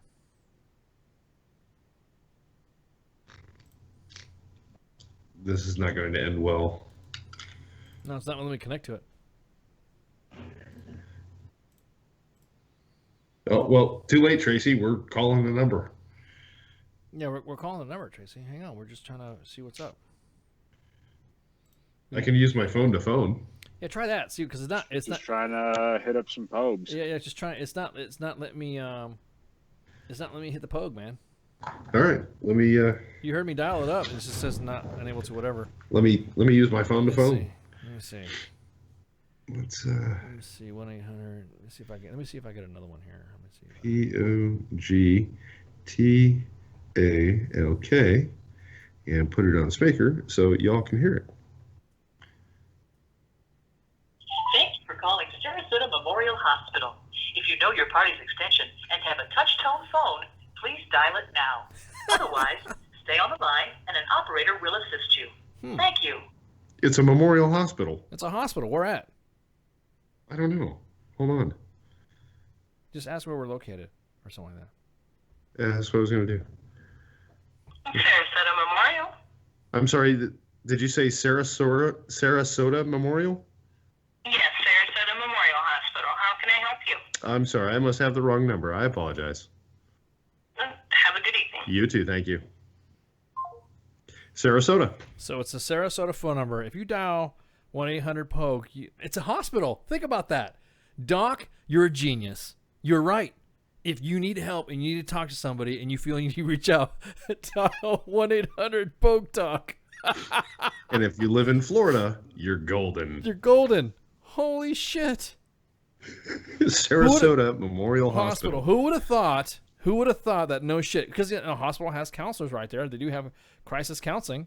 1-800-POGE-TALK. 1-800-POGE-TALK will get you connected to the Sarasota Memorial Hospital if you want to talk to somebody. Or you can use objectivezero.org. Yeah, please use Objective Zero. Oh my God, that's fucking righteous, man. We totally just did that. is so. I didn't really think that the number would work. It wouldn't let me connect it to Skype. Probably it's because it was like maybe I did dialed wrong or something like that. I don't know, but it wouldn't let me do it. That's hilarious. So 1-800-POGE-TALK. There you go. If you're in the Florida area, if you're on the west coast of Florida and you need some help, call 1-800-POGE-TALK. You fucking. That is badass. And you will actually get a hospital. If you're That's true. If you're a real Pogue, please press 1. Yeah, see, if you're going to dial random 800 numbers, be careful because most of those are sex lines, or they used to be in the 80s. I don't. Do those even exist anymore? Yeah. Some of them still do. Huh. I can't believe that 1-800-POGE-TALK actually worked. I don't know. For some guys calling the sex line to talk, that might be right up their alley or what they're looking for. Oh my god, that was a change. Dude, what are the odds? You need to play let's go buy some lottery tickets tomorrow, man. Because what are the odds right now, nation? You heard it right now. Everyone buy a lottery ticket. Just buy $5 or something like that. Buy a lottery ticket tonight. You heard it first. WTF Nation Radio. Just buy a quick pick or something like that. Because what are the odds that we're talking about calling somebody if you're feeling depressed? That 1-800-POGE-TALK would be an actual hospital that you can talk to in case you need help. That's awesome. Awesome as shit. That's fucking hilarious. Hey, we're gonna take another break. Holy shit. Another hour's gone by. They're talking like ladies. Like a 1-800-POGE-TALK. Maybe Mr. Salcido should call that number. Maybe. Salsa Greg, call up 1-800-POGE-TALK. I can't fucking believe that shit worked. We're gonna go ahead and take a quick break, take some shots, and then we'll be back. Random shots. Random shots. Well, it definitely is all about the visuals, although pretty sure it's illegal. This station is now the ultimate power in the universe. I suggest we use it. The voice of U.S. Army, WTF Moments. This is WTF Nation Radio. I find your lack of faith disturbing. Everything stated on WTF Nation Radio is to be considered the opinion of the person that stated it, and not an official representation of WTF Nation Radio or U.S. Army WTF Moments. Price does not include tax, title, or license. Some assembly required. Each item sold separately. Batteries not included. Objects in mirror are closer than they appear. If conditions persist, contact a physician. Individual results may vary. Keep out of the reach of children. Avoid prolonged exposure to direct sunlight. Keep in a cool, dark place. And please enjoy the show. Shots.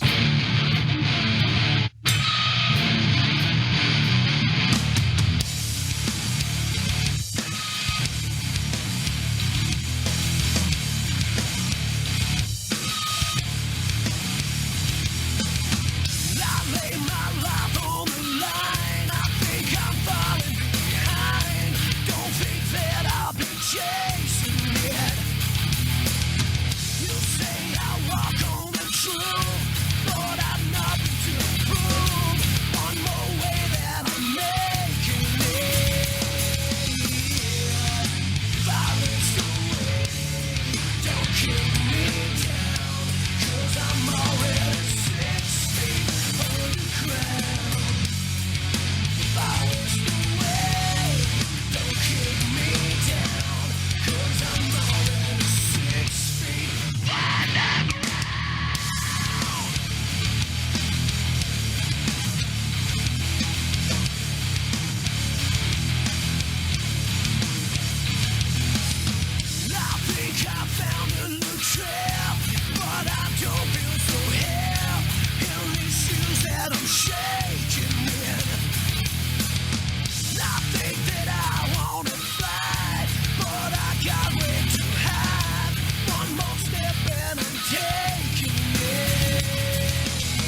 I am here determined to stop this future atrocity. Is that actually a picture of the Antichrist crying? I like it. It's tasty.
Good evening, boys and girls. This is Tim Kennedy. I'm a Special Forces sniper, a Ranger qualified Green Beret, a UFC fighter. Please listen to us and the shenanigans that we're going to say. We will insult you. There will be racial slurs. We will be sexist. We will offend you.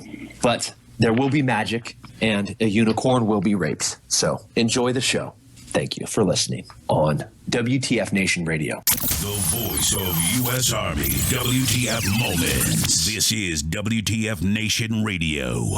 And we're back for part 3 of Sergeant's Time today. This 1 February 2018. Broadcasting live from the Functional Veteran Center of Excellence. None of us are low of the low here.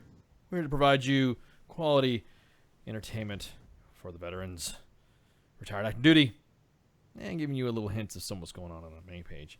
Usually what we do in this segment here. And get some of the rumor mill out there, and getting the word out on any key information that you in the active duty community or you in the retired community might need to get, like the Master Gunner badge situation.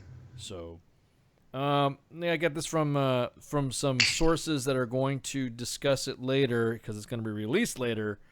That the Army is now looking at your dwell time,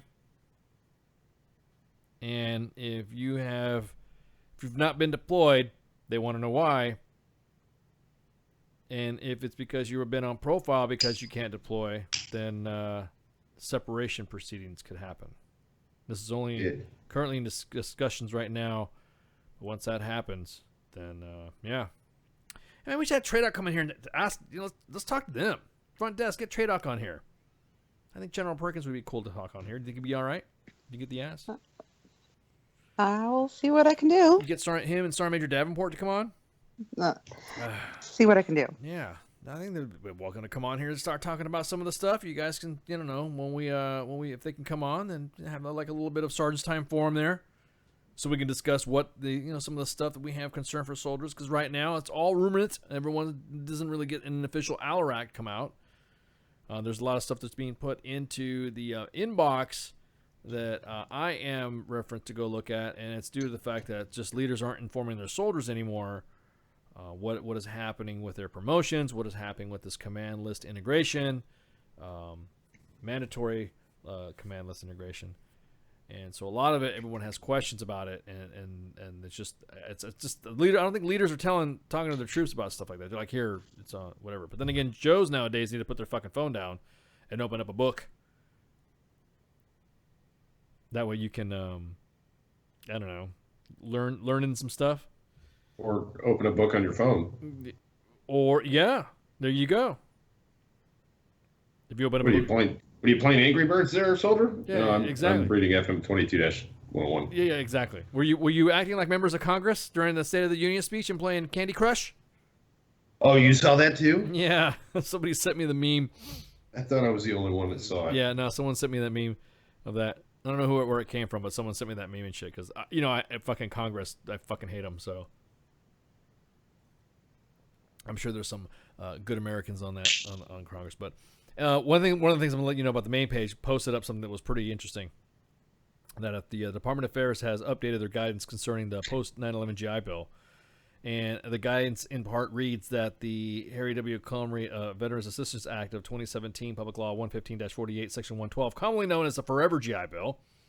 The VA letters currently show a date of expiration of benefits to your GI Bill. The VA is currently working to correct the information and send out new letters.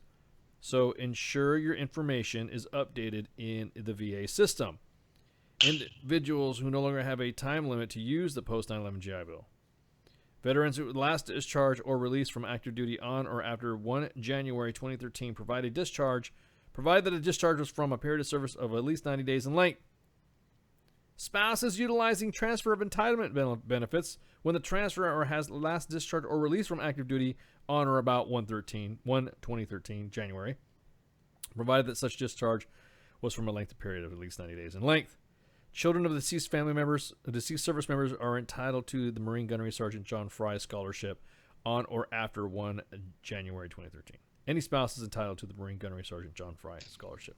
Wow, that's kind of a big deal.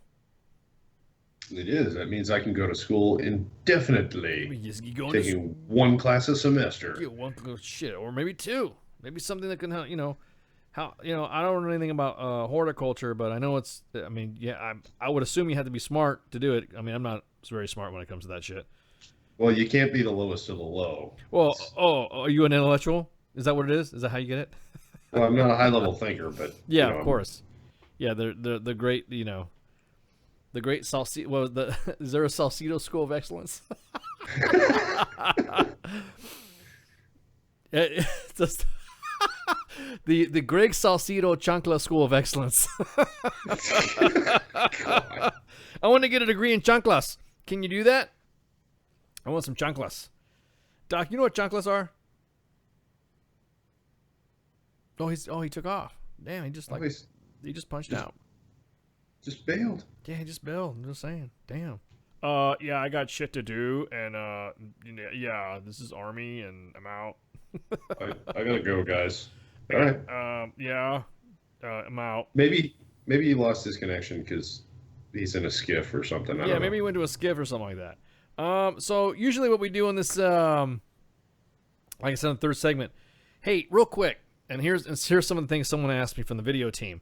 If you're going to send a video to the main page, don't put your Snapchat shit on there, because it's hard for the video guys to do the video, and you're fucking writing that black band with white lettering that's across the screen on a video. It just fucks it all up. Don't put a filter on there. Leave it with no lettering. And it's okay to film horizontal. You don't have to film vertical. Yeah, please, God, for the love of God. I know, believe it or not, the video guys will delete your shit. If they can't manipulate the video to fit in, to make it look like it was filmed horizontal, they'll just delete it. They go through like so many fucking videos. They get like when they were telling me, I asked them, hey, did you see a video come in and this, and this? And one of them fucking went off on me and said that they get about 150 fucking messages, 150 videos a day. A day. They go through 150 videos a day. And Yeah, we're not short on information. yeah, I was about to say, so some of the, and what they do is that they go through their panel of bullshit specialists. And they go, does this, nah, delete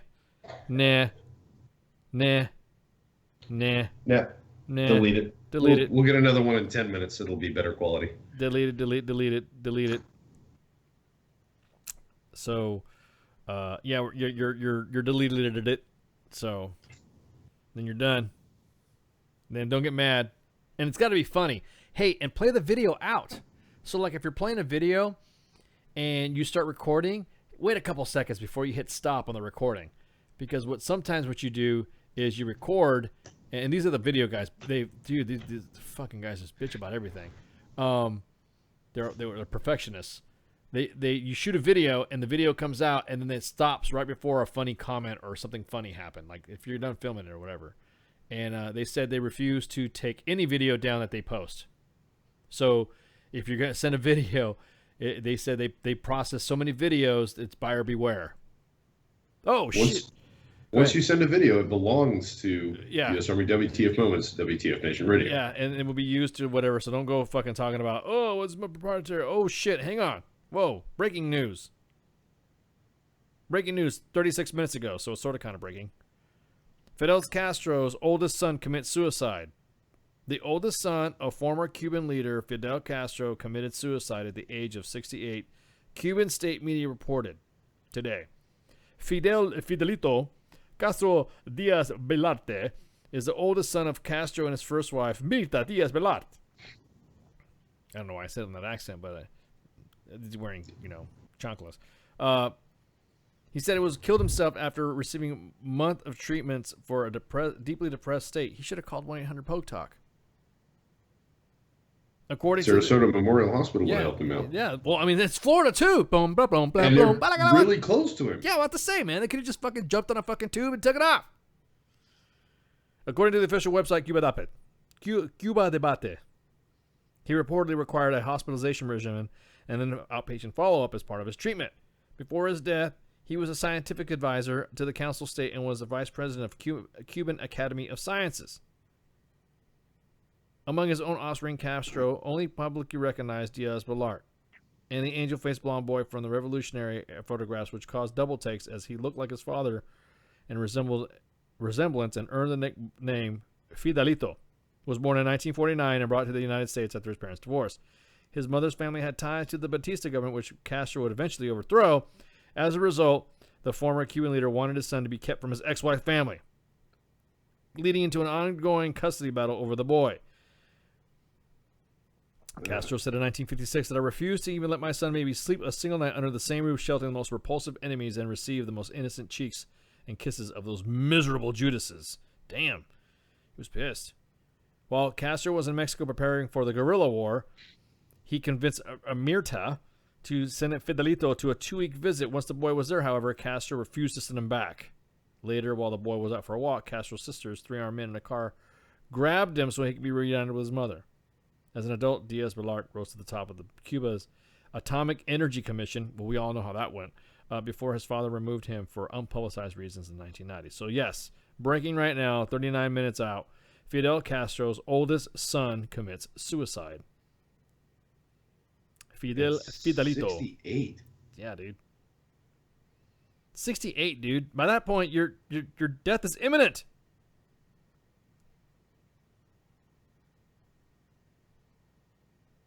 It's. I can't even.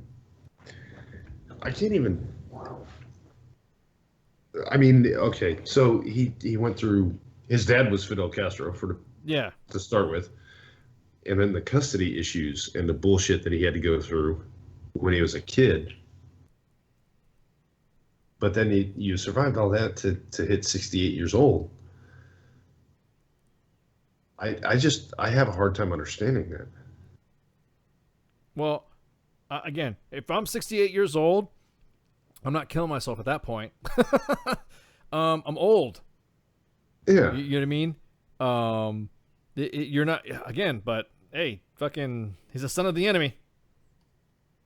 Exactly that, Tracy. Is it bad that you don't care about him? No. Now, how do we sound on mixer anyways, Tracy?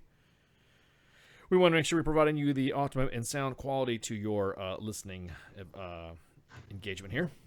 Are we still on Mixer?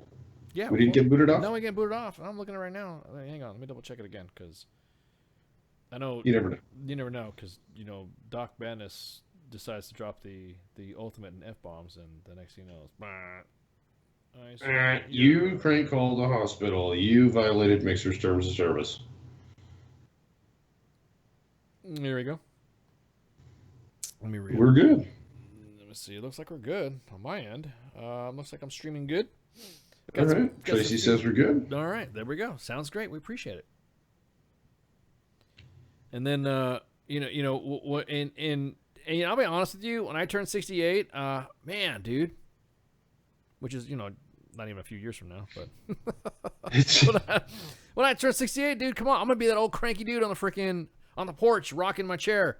Get up, grass.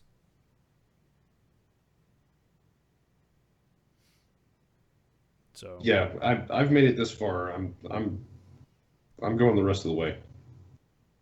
Yeah, yeah, exactly. Until I'm like, well, I don't want to like be a burden to my kids either. I don't want to like be shitting myself and stuff like that. When I get to that point. Fuck yeah, I want to be a burden to my kids. Same way they were a burden to me. And I tell them that every day. Adulthood is just the time you spend between diapers. Yeah, exactly. Yes, they're not looking forward to me to be. Oh no! Not looking forward to me being an old invalid, cranky man. Well, like I was saying, but then again, I've got friends that have told me that that their parents or their grandmother got invalid and purposely because they were just being cranky, pissed on themselves because they were just being dicks. I'm not going to go that far. Yeah, I'm not going to go that far either. I'll at least make it into the diaper. my middle daughter keeps threatening to get me a gay nurse. What? Yeah, I'm going to get you a gay nurse. I don't care. I don't care. That's fucking crazy. I changed your diapers. Now you change mine. What's really fucked up about the whole thing is it's kind of a cycle. My mom is making the same threats to me. Yeah, I apologize for my silence. I'm just going over the information and cross-sourcing. I'm not saying that that some of these agencies are wrong. We just got to make sure that we're not where we just announced, because it's a big deal to some Cubans. Yes. Yeah. So it's Fox News, AP News, AP, Reuters. They're all reporting it now. That Fidel Castro's son has offed himself. Which again, he's the son of an enemy. He's still part of that regime that's still oppressing his people. And they don't. I don't care. I don't care about. You got to remember, these are the guys that fucking what's him and Che Guevara. You can't spell douche without Che. Yep. That everyone's emulating and shit. These guys were slaughtering homosexuals and transgenders and everybody else, and everyone likes wearing their T-shirts. They were racist as shit. If you do not fit within a specific mold, I'm glad that he was taken out in fucking Bolivia, Che Guevara. I'm glad that Fidel Castro is fucking gone. I'm glad that, hey, the more the old, because I have a feeling what's going to happen is there's going to be a revolution in Cuba. Viva la revolución. Yeah, I think so. Exactly, And Tracy. I changed your diapers, now you change mine. Exactly, Tracy.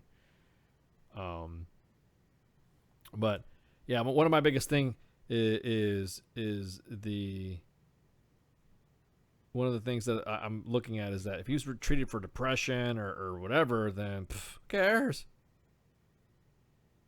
Who cares? Yeah. Again, should I feel sorry or should I feel bad that I'm like, yeah, cool, this guy killed himself because he was the son of an oppressive regime? There's a lot of Cubans right now that are probably dancing in the fucking streets. I got to call some family in Florida to see, what they're doing. Boom, boom, boom, boom, boom, boom, boom, boom, boom, boom, boom, boom. It'd probably be like North Korea's response to the Oompa Loompa offing himself. Yeah, well, yeah, exactly. That's a big deal, man. Hang on, I'm sending Cuba, the 51st American state. Yeah, I'm just sending a message out to some family. Boom, boom, boom, boom, boom. See if I can't find videos of people dancing in the streets in Cuba. Look, if you guys pop some links in the chat. I want to see this shit because there's not in Cuba, but like in Florida, in Little Havana, in Miami. I'm sure they're fucking celebrating that shit.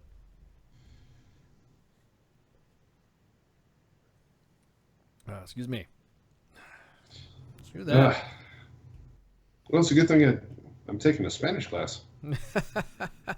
Well, I'm just saying, to the point where you're just waiting for those guys to kill themselves. Well, fuck. When he's in Cuba. Well, fuck, dude. Think about this. Think about that. You would rather that the son of the former dictator would rather kill himself than rule Cuba. I'm sorry. I should not be. Is it bad? Am I wrong for fucking for celebrating the fact that a guy killed himself? That guy? Fuck. I don't give a shit. I'm glad. Hasta la vista. Yeah, exactly. No, yeah. It's adios. Yeah, you can say hasta. Yeah, that's not bad Spanish. We need to call Gregory Salcido and ask him what his thoughts are about this. If he was an intellectual or something like that. He's dead. That's great. It was suicide. Desafortunadamente. Claro que sí. Oh, good job, my golf. I'm impressed. So, all right, I'm getting family members freaking the fuck out. So everyone's like, boom, boom, boom, boom. Oh man, I shouldn't have sent a message. I'm probably gonna get a fucking phone call from family members right on the fucking air. It's still breaking news. They don't have any video coverage of people's reactions in Cuba yet. Yeah, they're just all of the news agencies are just now putting it out on YouTube. No, okay. Let's see. I'm getting this getting some of the tunes here. Hang on, let me turn my ringtone down. Because I have different family members that have.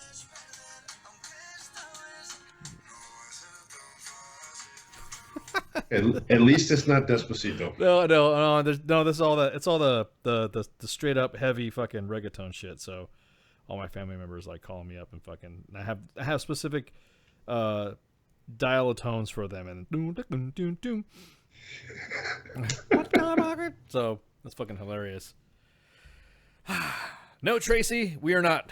We're laughing at somebody who, like I said, it's just like it's a failed state. Cuba's a shithole. Even Cubans, you didn't call that country a shithole, did you? Even Cuba said even Cubans think that place is a fucking shithole. I watched documentaries on those guys trying to make do with what they've got, recycling and reusing the stuff that they have there because of the embargo. It's a shithole. You saw? Are you talking about the one that was on Netflix where the guy had like one part that he had to travel across the island to get? Is that the one you're talking about? Yes, Yes, yes. dude. That was a badass documentary. Well, not badass, but it was. You're right. It was an interesting insight on how that country is a shithole. It's a shithole, but the Cuban people are amazing. They're resilient and resourceful and inventive. Holy shit, we need to lift the embargo and bring them into the United States, and we can cure cancer in a week. And, I bet Elon Musk could build a factory in Cuba and be in Mars next week. Well, 6 months from now, because it takes that long to get there, but... Well, it was like it was one of those things to where freaking... if you think about it, if they had lifted the embargo up, I think it would have been a downfall of like straight up of open embargo. I don't think the government would have been able to handle, and I think because the government, it's like rumor mongering. It's like high school at its worst in a communist country like that. And you saw that documentary that said specifically that you really got to be careful what you say, right? Because word of mouth is so bad because technology sucks. Yep. That word of mouth is so bad that you could say something that you had forgotten to say a week ago, and then the police will come and arrest you for disparaging the government. Yeah. Speaking revolution, that was freaking crazy as shit. I'm like, God, man, I'd be a political prisoner like left and right if we were Radio WTF Nation. Yeah. Escucha nosotros. But ICE isn't going to be here this week or next week. He's in exactly. Political prison. He's in a prison right now, getting his eardrums blasted out by the same technology that they're using at the embassies to blast our ambassadors and our diplomats' ears out. So yeah, just one of those things where you got to think about it. What do you do? I mean, how do you ease into the? It's just kind of like one of those things you just let shit happen. Fuck it. Now that he's dead, though, I wonder what the government. You got to think, man. Come on. To add insult to injury, did you see Fidel Castro's fucking funeral? I did not. They were doing a state parade, and it was big pomp and circumstance, and the vehicles that they were using for that were like special vehicles that would only get worked on, and they were always running and also the shit. So the caisson that was fucking pulling the coffin of fucking Fidel Castro broke down. Nice. And so the members of the military had to go and and freaking and pick up the slack and push and pull, and that's it. Nice. Kind of like the relating it back to tanks, because that's what I am. Yeah, but you can't push a tank.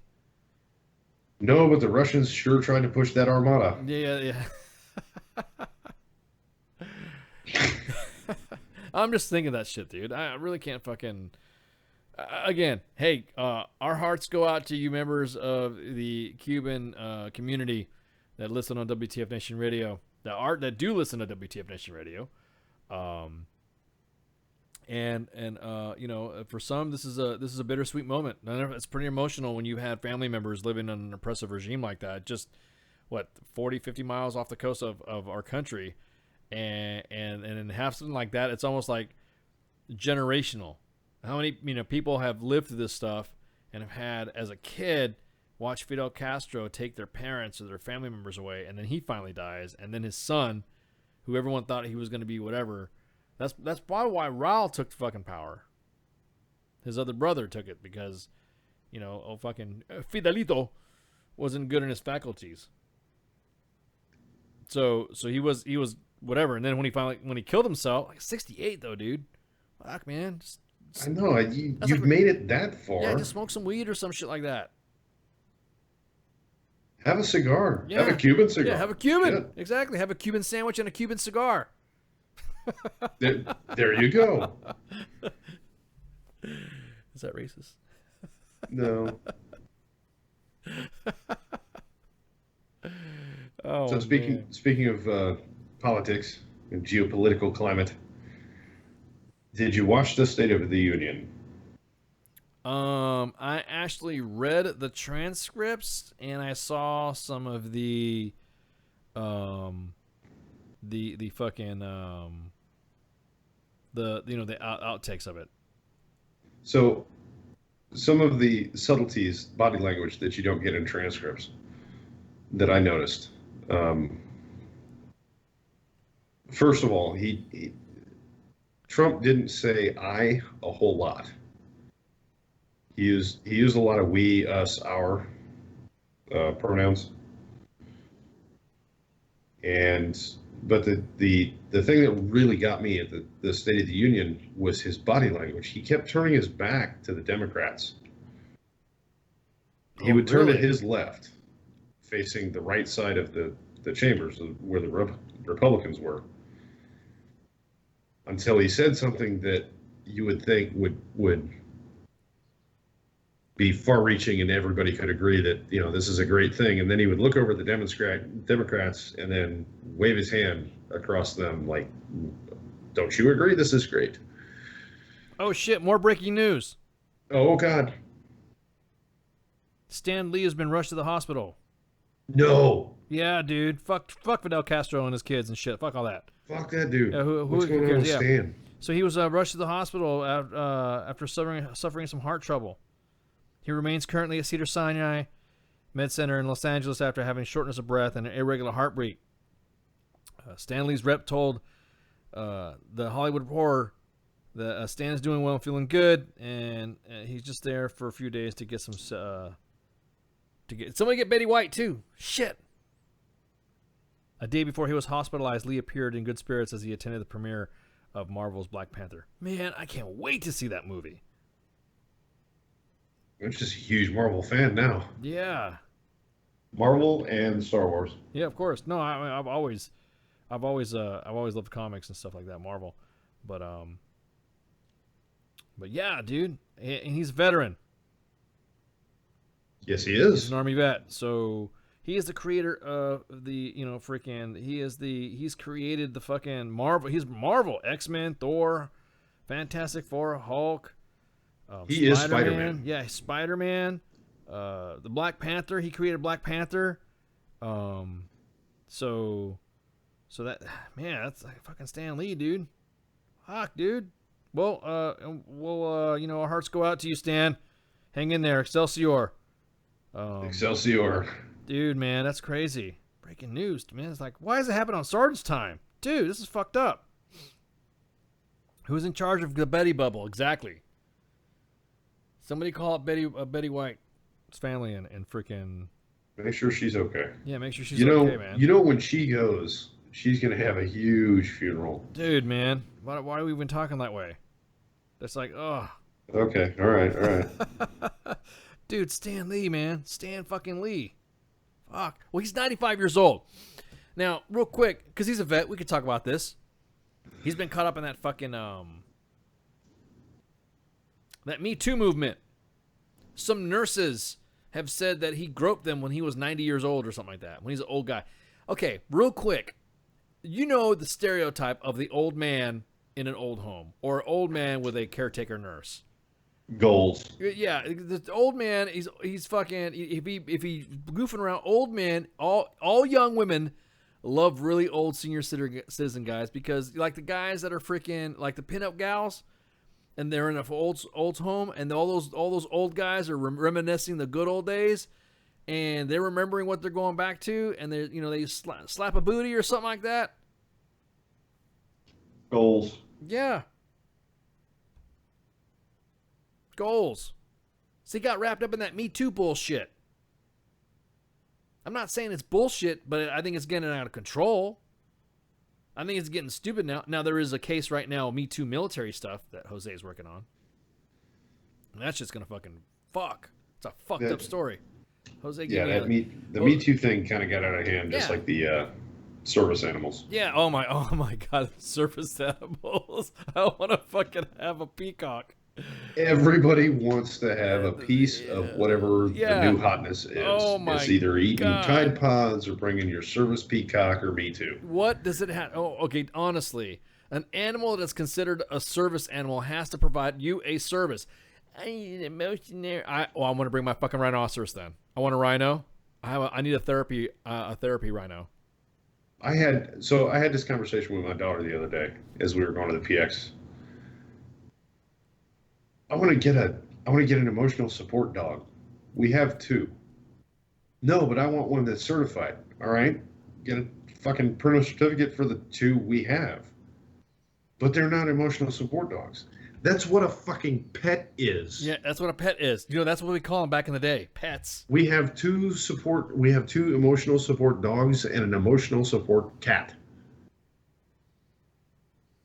But they're not licensed. It doesn't matter. That's what a pet is. It's a animal that's in your house to support you emotionally. Crazy cat lady needs a whole lot of emotional support.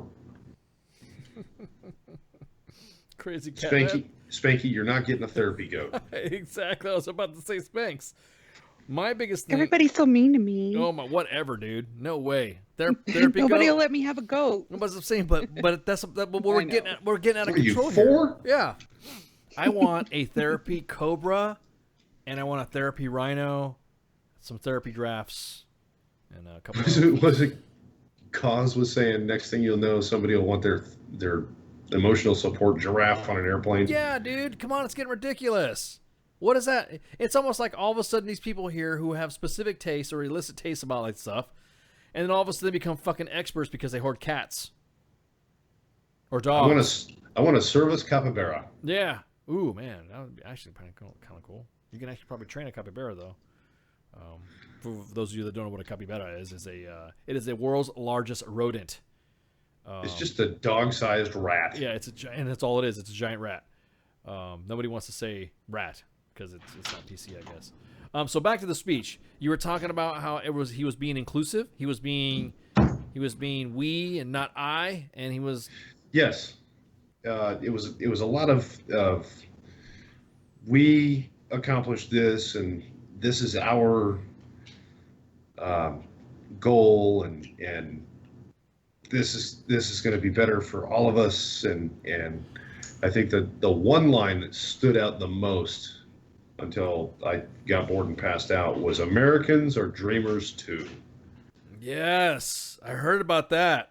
I read that. And then the camera immediately goes to Nancy Pelosi, and that's where you get the face. Oh my gosh, she looked like she was fucking spitting some dip. That was your take on it? I thought she was chewing on her dentures. Just triggering. There's a lot of triggering going on with what the president said. Can tequila be used for emotional support? Hell yeah. Fuck yeah. Service possum. I like it. Yeah, service Approved, possum. Danny. Exactly. No, it's what's wrong with saying that? That's what blows me away. Americans are dreamers too. I don't understand what the big deal about it is. I don't understand why it's triggering people that when he says that. Matter of fact, I know it's not going to get into a political thing on Sergeant's time, but he's even saying, "Hey, look, let's do away with DACA so that way we can work on immigration reform." Yeah, that's exactly what the whole intent. That's why DACA was created. It was a band-aid on a gaping head wound. Right, and he was talking about bringing other things into the United States, like, I don't know, businesses and money. Mobile signing a $50 million deal. Oh yeah, to reinvest in the industry. Yeah, I saw that. Right. He talked specifically about, big news here is the Toyota Mazda plant that they're putting in Huntsville, Alabama. He mentioned that. Getting the Motor City up and running again.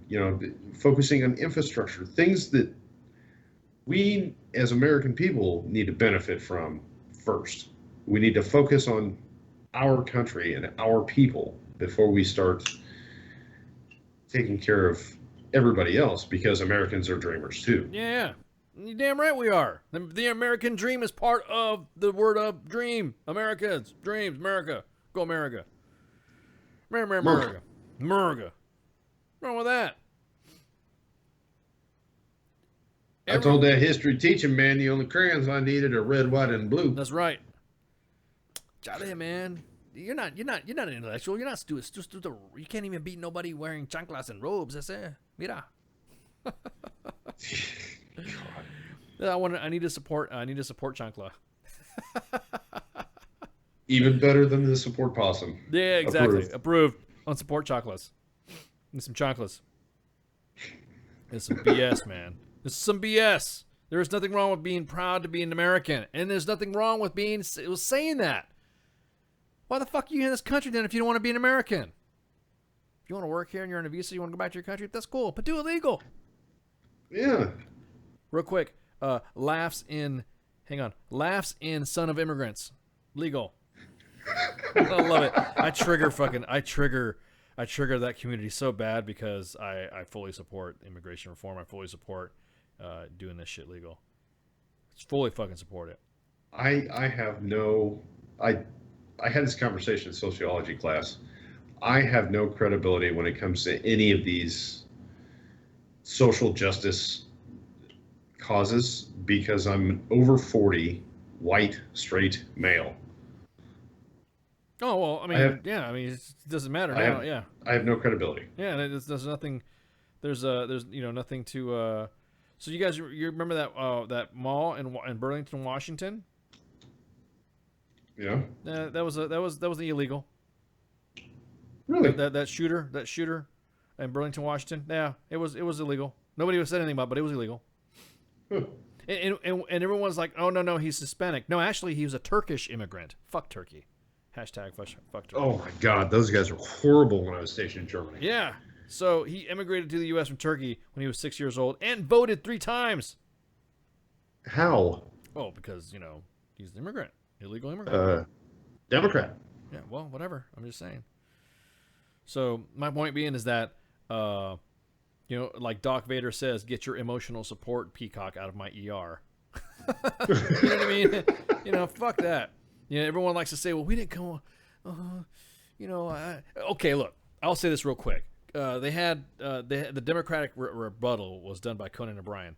I'm sorry, Joe Kennedy, and he was a Kennedy. Look, I'm tired. I was kind of glad that the Kennedy name kind of faded out of politics for a lot of shit because no one needs that fucking dynasty to come back. You know what I mean? Just like no one needs the Bush dynasty. Camelot burned. Yeah, exactly. Nobody needs the Bush dynasties or, just this new. We need new blood. No Clinton dynasty, no Bush dynasty, no Kennedy dynasty. Let it all go fucking go out. No fucking dynasty. No dynasty. That's why we have term limits. Yeah, exactly. So Joe Kennedy went up there and spoke and was speaking up onto whatever and was talking about any wall that's getting built, my generation will tear it down. The same generation that's eating Tide Pods. But anyways, he was sitting there talking to those that are going to get deported or to those dreamers. He tried to say something in Spanish, but then it hit me. I thought that the dreamers were staying here in the U.S. and didn't want to leave was because they couldn't speak Spanish or they couldn't speak the language that they came from because their parents brought them here when they're young. So why the fuck's he talking to them in a language they're supposedly not supposed to know? Sí. Entonces, pues. And of course, right on cue, we have the illustrious Stankus. What's up, Stank? Stank, what's Holy up? crap, you actually answered the phone, man. Well, dude, I don't know, man. Lately it's fucking, I don't know. But I rebooted my Skype and and fucked with it and shit like that. and took you off. Holy crap, I thought I was on the blacklist or something. No. If I'm in a mood or something like that, I don't feel like getting any calls, then whatever. But I know at Sarge's time or the Monday edition, the last 10 minutes of the show, I'm sure to get a Stankus if I'm on a roll. I have no umbrage with everything you said so far in the last whopping 8 minutes that I've listened. Yeah, they brought up Mr. White Privilege X Kennedy or whatever. Yeah, exactly. Their rebuttal. That's awesome. I thought I had white privilege. Holy shit, it's a Kennedy. Yeah, exactly. It's a Kennedy. Yeah. I mean, because who more do we need to represent the lesser and underprivileged minorities, or the oppressed masses in the United States than a fucking Kennedy, right? Yeah, exactly. Who was part of the king of oppression, if you want to talk about it that way. The only cool Kennedy was JFK. Yeah, it's absolutely for real, and and not to mention the fact too of their overwhelming,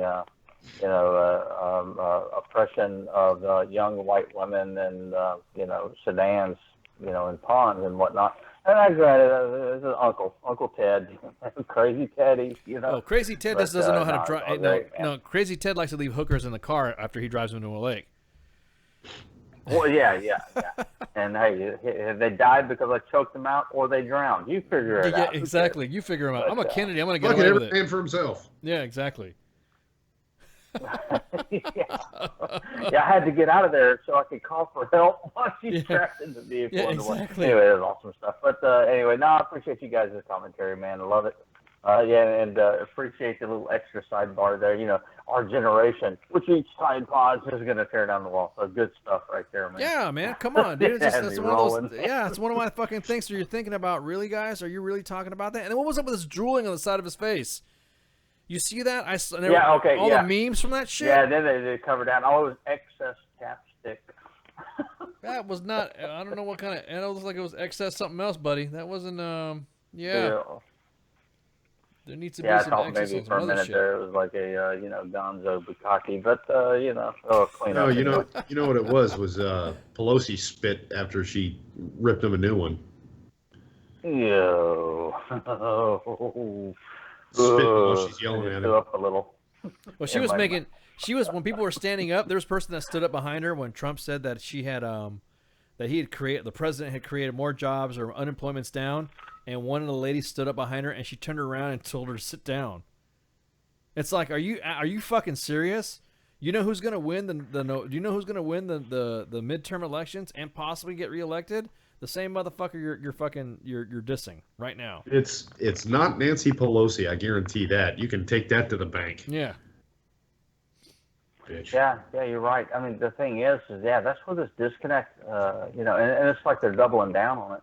They have to realize the discontent. Now, I get it. A lot of people have a lot of different values, what they look at politically, and I'm totally okay with that. Each to their own. But the rabid condescension of people who are speaking pretty much in the same voice. I'm sorry, I stepped all over you, my friend. No, you're good. Go ahead. You didn't step on me. Oh yeah, no. Somebody was talking in the background, and I thought I was squeezing them out. No, or that I'm hearing an echo. But anyway, the rabid condescension for what they term is flyover America, is what exactly is, in fact, as you said, going to end this guy with, the 2020 election, and also potentially another retake of the Congress, and even, the Senate's always kind of dicey, but I don't think the Dems are going to get what they think out of this. And when the the Black American Caucus, they're sitting there with the arms crossed, looking all stern and stoic, while Trump's sitting there telling them that, hey, basically the figures won't lie. The largest, the smallest, the better unemployment rate for African Americans in the country in the last 40 fucking years. And lowest in history for Hispanics too. Yeah. So I mean, but whatever they want to die on that hill, then they can die on that hill. And the Dreamers are pissed off because they can't vote. Because I guarantee it now, with this talk of Russians getting involved and all that, I'm willing to bet. And see, here's the thing: if you don't want Russians to get involved, or you don't want the Russian government to get involved with our election, that's why we need voter ID laws to make sure that legit people who are eligible to vote can vote. Because if you don't want Russians to get involved, right? Right? Isn't that whole thing? Isn't that we'll play their game? You don't want Russians to get involved, right? But having IDs to vote is Russians racist. Jump in the border. Yeah, well, I mean, rushing to the polls to vote for election. No, wait, they hacked them. Yeah, remember? They hacked them, exactly. They created fake Facebook accounts and spread false news. I'm still pissed off about my ballot, being a damn, being registered independent, and then voting in my district for the state that I voted in, getting caught up in fucking precinct voter fraud. So I had 15 votes going to Trump and 80 votes going to Hillary on the same ballot. So that precinct was held in fucking contempt. So those votes got thrown the fuck away. So my vote it didn't matter what the fuck I voted. I voted for everybody. Yeah, they all go. That's Yeah, right. they all go. The whole district. The whole district gets wiped out. discontinued. Yeah, the whole district gets wiped out of it. That's why Florida was such a was fucking a point of contention. That's why I think Tennessee was a point of contention. There was a area in Texas that was a point in contention.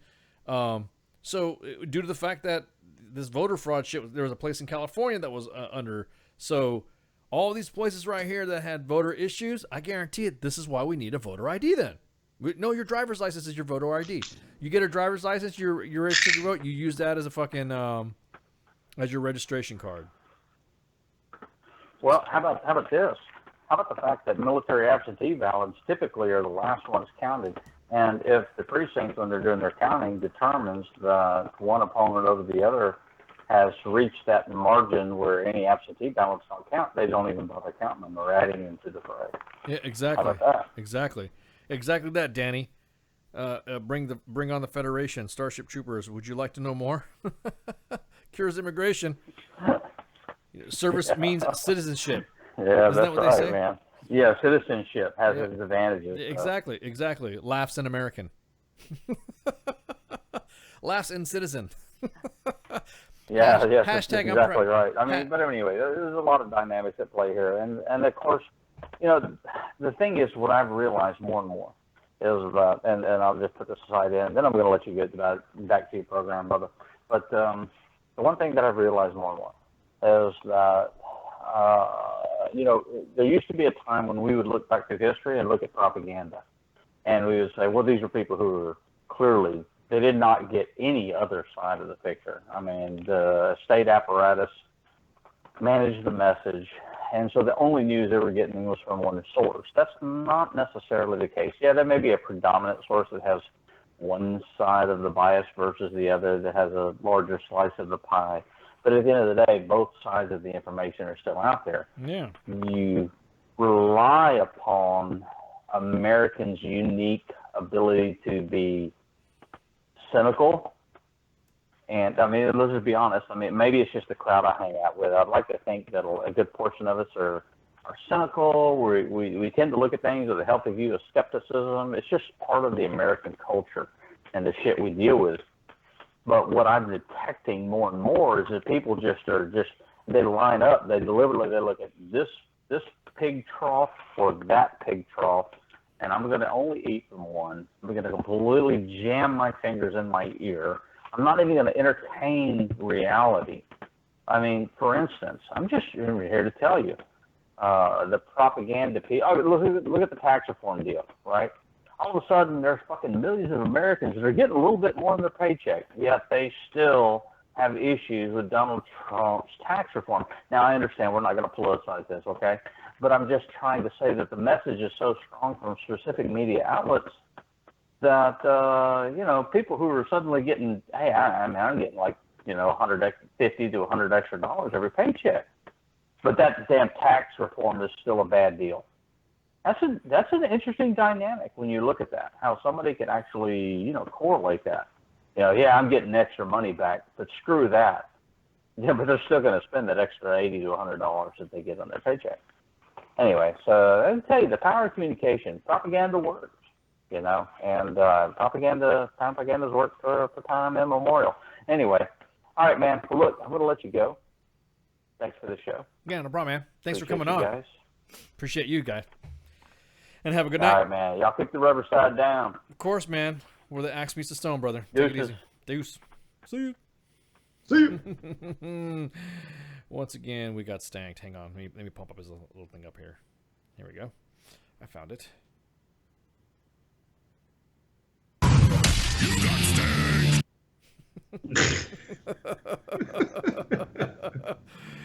So let me do some house cleaning. We kind of went over, but we're shooting the shit, enjoying the night, drinking the drink, hanging out. What do we got going on? Let's see, we got going on. Shit, I didn't have a guest tonight, so I kind of get frazzled when I don't have a guest because I don't feel like I'm part of the team or something like that because I don't get any guests, but it's okay. We got some rocking guests coming up for you. We got a show every night, 20 to 2300, except for Wednesday. That's our training holiday, or for us old folks, Donses. We have the taco truck has his opening hours. KJ and Spurs, they're going to be broadcasting Tuesday and Thursdays at 12 to 1400. Because I'm gonna have Spurs hang out with me now. He's gonna get fucking indoctrinated. This Sunday though, we're not gonna have the green room because it's Super Bowl. And it's at 20, why have it fucking, I'm not going to make the guys work in a fucking Super Bowl. Shit. Yeah, that's a national holiday. Yeah, that's what I'm saying. There's like for several. you sports and people. Yeah, exactly. That's some of the fucking, that's a big event on the calendar for America. That's the 4th of July, my birthday, the Super Bowl. Those are the great, holidays in our nation's history. So it's not a big deal that, guys don't sweat it. So Thursday obviously is Sergeant's time. Friday is Friday Night Freedom. Well, Minx. Saturday is the freaking savage of savagery with Jay Reddy. Sunday is not going to be the green room, but it's always going to be the green room. Monday edition was me and Flash, and Tied Up Tuesday with Great Cloud of Minx. And then we got the Pooks always roaming around each show. You never know where you're going to find Pookie. And Godzilla is always watching. Godzilla, yeah, I fucking love Pookie. So tomorrow we're going to have Mary Harper from Operation Shoebox. She's the founder of the president of Operation Shoebox. We'll be on to discuss what they do for our troops overseas and how the holiday season went, sending thousands of shoebox to them. Then we're also going to have on Monday PJ Walsh. He is the Navy veteran who is one of the hardest working comedians behind the microphone. His boundless energy and strength of his physical comedy have carried him around the globe, from the Winter Olympics in Salt Lake City to over 20 overseas locations. He will be back to tell us the most recent tour overseas and how it went, and let us know what he's been up to. On Tuesday, during the broadcast of the taco truck, Terry Burns and Peter Cameron Esquire is going to come on for TGSGLI Claims Assistance to help out with what is it? It seems like KG is getting all the lawyers. Am I seeing a trend? Maybe. So Terry Burns is a registered nurse who helps service members with severe traumatic injuries with TSGLI benefits, and over the past 8 years, she's have helped 500 claims and appeals. One day, a coworker asked her to certify TSGLI losses for her husband who was injured while in the Army. This turned into another, and then another, and then another. And so she was contacted by Peter Cameron Esquire, an attorney and Navy veteran in San Diego, and they teamed up to help out service members with their claims. This is now their life's work, and she said she doesn't want to have it any other way. So it's good shit. Tied Up Tuesday guest, we're going to have Kate Mannion.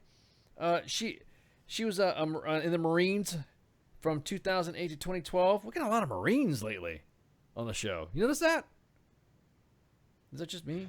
Or getting a lot of Marines? A lot of Marine. Well, I mean, we did start filling out paperwork with crayons, so. Yeah, and that's probably what it is. Did we all get the Marines their box of free Crayolas for coming on the show? Do we know how famous when famous people do the Oscars or something like that, and they give them a little goodie bag, and for attending the Oscars? We should do that. A guest that comes on, we should give them something like notable to, like if they're a Marine, automatically crayons. One of those giant novelty crayon banks. Yeah, exactly. Just some straight up. She was a member of the Marine Corps from 2008 to 2012, was a member of the Marine Corps' first female engagement team, and she was deployed to Afghanistan twice and even crapped her pants. She's obviously got a story to tell behind that. And Minx and Grey Cloud will bring that up. Next Thursday, we're going to have a NASCAR driver, Jesse Wuji. Jesse Wuji is commissioned service warfare officer in the Navy, was the first active duty NASCAR driver. In 2015, he began his stock car racing career with the aspirations of eventually rising to the top level of NASCAR in the future. He is currently racing in the NASCAR K&N Pro Series West. He's come back. He's been on here before, so he's going to give us an update on what's been going on with him. It's pretty cool. Hell yeah, but if you ain't first, you're last. That's right. Robin's racing. So 13 February on Tuesday, Carl Forsling from Task and Purpose. Big guest. Task and Purpose. Man, we've been getting some big freaking guests. Task and Purpose. He's a senior columnist for Task and Purpose. Is a retired MV-22 pilot. Oh shit, he flew the freaking the Osprey. And the CH-46 pilot, retired from the military after 20 years of service. Father of 2 children, a graduate of Boston University and Wharton School of University of Pennsylvania. Task and Purpose launched 2014 to provide authentic and unfiltered perspective on military and veterans issues in the post 9/11 era. Wow, that's what I'm talking about. So he'll be able to come on here as they fulfill a mission through unapologetic investigative reporting, storytelling, and analysis of cultural issues. Don't forget of our partners. Our partners, we got Warhorse Veterans, Jim Cannon and Veterans Report. You missed one? Project Overwatch, Paw Patrol, those guys. So yeah. So we appreciate you guys coming on and joining us today on Stars Time. That's 1 February, man. God. January was a long year. Dude, it was, man. It was the longest year ever in 2018.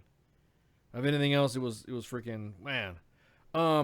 So the thing is that don't forget that even though you can't hear a show or we're not scheduling it, we always have podcasts up. So if you go to WTFNationRadio.com, you can check out some of the previous shows that you heard earlier, or if you want to listen to some of the tunes that we got on WTFNationRadio.com. Always log into Twitter, follow WTFNationRadio.com and U.S. Army WTF Moments. You know, we got our streaming platforms through YouTube, Facebook Live, Mixer. Other people have been telling me that they've heard us through different streams from Germany, from Norway, from Japan, from Brazil, from Australia. So yeah, they're like, hey, I found you on here. Do you mind playing your music? If you're an aspiring artist and you're unlicensed and you want to throw your tunes out, we'll send it to the panel of listeners, and they say, yep, we're good to go. We'll play it. Then we'll play it. If we're like, no, we're not going to play it. We're not going to tell you we're not going to play it. So that means if your shit makes it to the playlist, then it was good shit. You know, don't get butthurt. If it makes it to the rotation, you've made it. Yeah, exactly. If you make it to the rotation, then you're good to go. So don't get discouraged about that. Always check information updates that you see on Facebook.com/WTFNR, Twitter /WTF Nation Radio, Instagram /WTF Nation Radio. Anything pretty much with a .com behind it, and WTF Nation Radio. We also have our gaming page, WTF Nation Gaming. KJ and Pooks runs that joint, and they goof off and game off on there. Usually we play some stuff during Wednesday, or they play stuff on Wednesday, and all that, and stream all your somebody asked, will I answer anything from a podcast? If you have anything and you want to send it to them and you want to know what questions we have, just drop it in there to contact it on the contact thing. Contact us on WTF Nation Radio and ask us anything you want. Ask a question about something you want to throw in there. Say, hey, Ice was talking about blah, blah, blah, blah, blah, and all that. And it actually helps us build content for some of our shows if you interact with us that way, if you go to the web page. So, other than that, I almost feel like I'm going to go ahead and do it. I'm going to play freaking General Perkins' comments again and then play some tunes because I think that was pretty badass. So, with that, everybody get some shots. And then, wait, you want to hear General Kelly say he can go to hell, or do you want to hear General Perkins?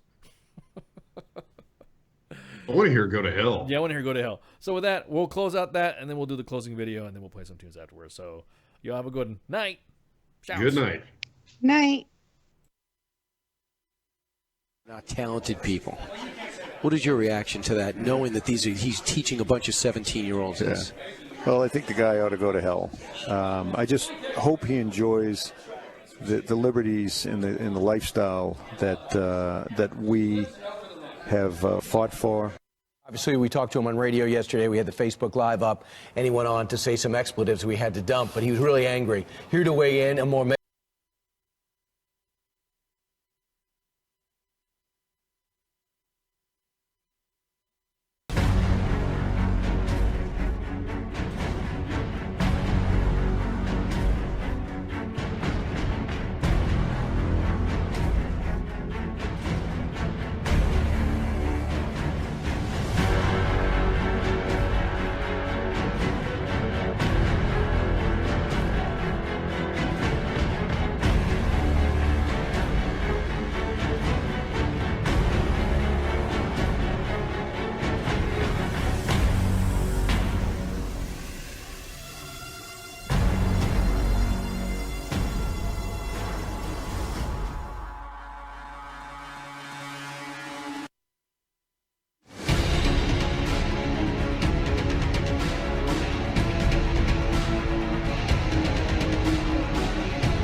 The voice of U.S. Army, WTF Moments. This is WTF Nation Radio.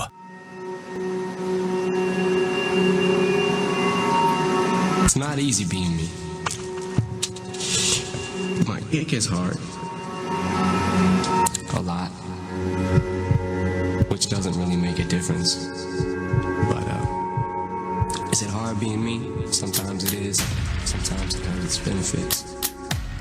A lot of people ask me what the fuck I've been at the last few years. Shit, I don't know. But I do know. I'm back now.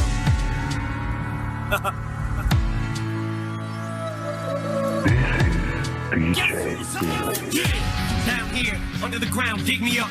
Broken tibias, fibias, yeah, fix me up. 60 sluts, all of them dying from asphyxia after they sent piss through a Christopher Reeve sippy cup. Dixie cups, toxins, boxes of oxypads, enough oxycontin to send a fucking ox to rehab. Whack job in the back in a black stocking cap, jacking off to a hockey mask at a boxing match. Can't say that, yes he can. I just did faggot and I guess again. Better text message your next to kid. Tell him shit's about to get extra messy, especially when I flex again. Throwing fucking lesbian and witsy mix. Faggity, faggity, faggity, raggedy, Ann and Andy. No, raggedy Andy and Andy. No, it can't be, it can't be. Yes, it can be. The fucking Antichrist's back. Danny is Satan and Black Sabbath. You're burning your life to the fullest. We just a killer bull. Got a pistol, motherfucker, better pull it. And even if they kill me, they can never take the life of a young G. I'm getting money. They're burning your life to the fullest. We just a killer bull. Got a pistol, motherfucker, better pull it. And even if they kill me, they can never take the life of a young G. I'm getting money. Semen sample, 17 strands of hair found in the back of a van after the shoot with Vanity Fair. Hannah Montana prepared it with low, put a can opener and beat cut open like cantaloupe. Canopy beds and glad bags, yeah, glad to be back. Cause last year was a tragedy that landed me smack dab in rehab. Fucking doctor, I ain't understand a damn what he said. I plan to relapse the second I walked out of that bitch. 2 weeks of Brighton, I ain't enlightened. Biting into a fucking Viking and like I'm a Viking. Oh, lightning to strike, it might be a fucking sign. I need a psyche evaluation. Fuck Jason, it's Friday the 19th. That means it's just a regular day. And this is the kind of shit I think of regular leg.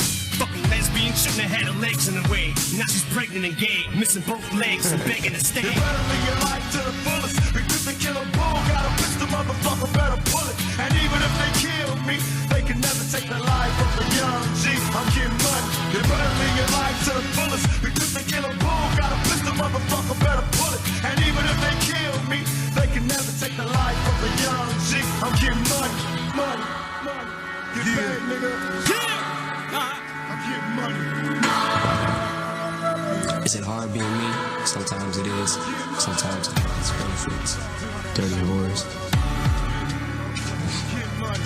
Throwing at you at will. You're burning your life to the fullest. We just a killer bull. Got a pistol, motherfucker, better pull it. And even if they kill me, they can never take the life of a young G. I'm getting money, money, money. Yeah, I'm getting money, money. Yeah, that's right, boy. I'm getting money.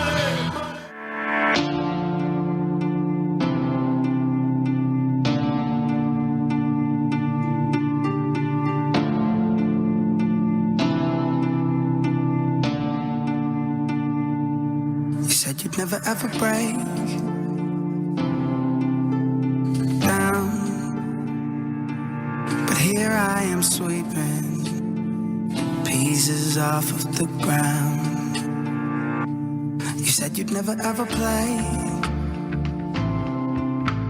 to crowds, but I've seen you hoping to play songs to them now. I've spent all night long, scared of tomorrow, broke my alarm. Everything's almost lost, pick it up slow, before it's gone. Fragile. Wish I'd have known. I never thought I'd be so fragile. You're not alone. It didn't break before it's about to. We've been here before. I don't ever want to change. I'm fragile.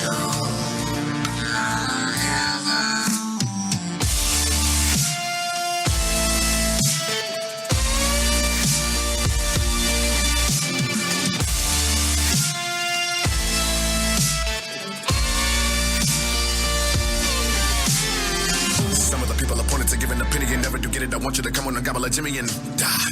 Need to be given the remedy and why critics are really the enemy and I can't stand the way they slam today's gifted. Effing incredible, get fanned away with grants to pay. This gem well a scripted, definite impeccable.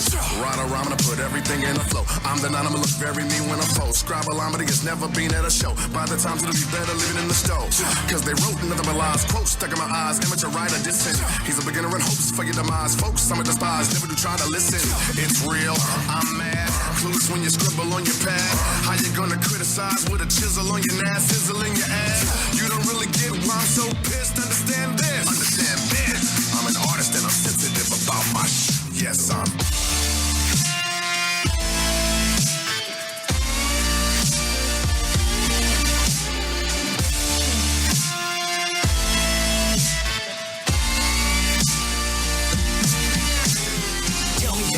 Tell me that my name is big as Venus, Jupiter, than Uranus. Tell me that your anus got your head in it. I can smell the articles and know you're heinous. Tell me that you love me, always thinking of me, unconditional. I'm hoping I'm your favorite. Grab a fishing pole and throw me with a shark. That's the feeling I get when you're concentrating on this pen, on this pad. Tell me you willing to disown my craft. Tell me the feeling of picking apart this track. Putting my heart and my soul in these lines, telling me platinum and gold all the time. Looking to bury a deep hole for mine. This is more than you and this is more than you and your entire building. Slander and abusing what I call a realist. Coming from a student, told myself to use a poem as a Uzi. Empty magazine, I seen a magazine. You see my trigger finger, then I started shooting. That was nicotine, I'm about to smoke them all and turn and listen for all. You should've known my music. We're shouting now. I never thought I'd be so fragile. You're not alone. If it didn't break before it's about to. We've been here before. I never wanna change.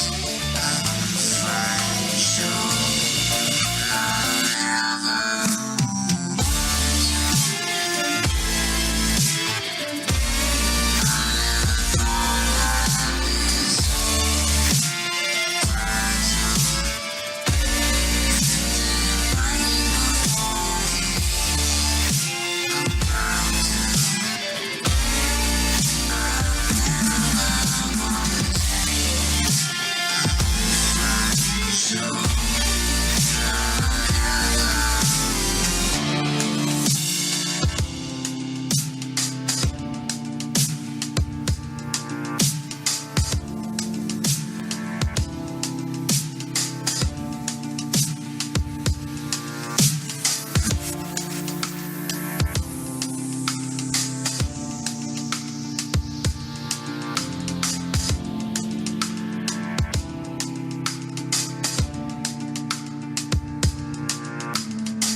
Good evening, boys and girls. This is Tim Kennedy. I'm a Special Forces sniper, a Ranger qualified Green Beret, a UFC fighter. Please listen to us and the shenanigans that we're going to say. We will insult you.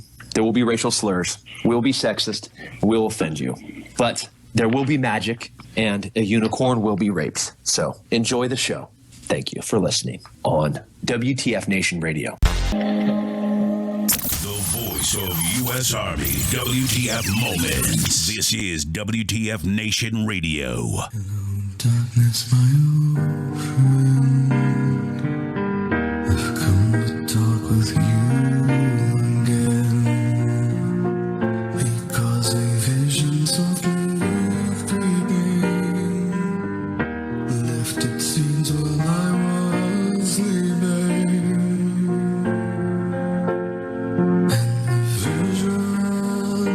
That was planted in my brain still remains.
10,000 people, maybe more.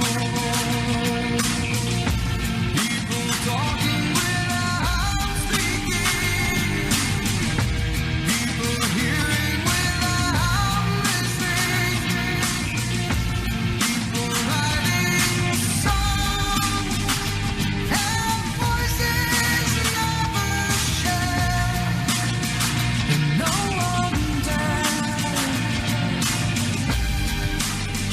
to spend the song of silence.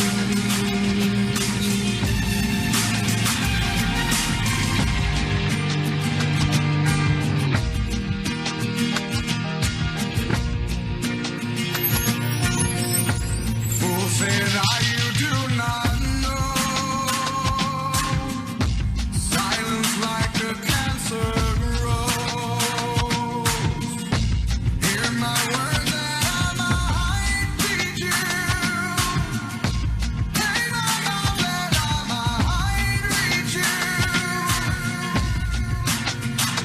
But my words, like silent raindrops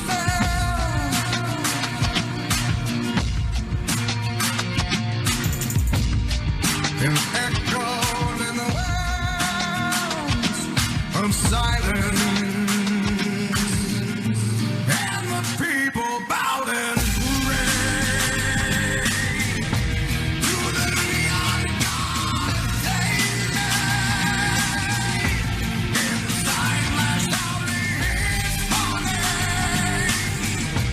and the words that it was forming. In the signs and the words of the prophets are written on the subway walls and tenement halls, and whispered in the sound.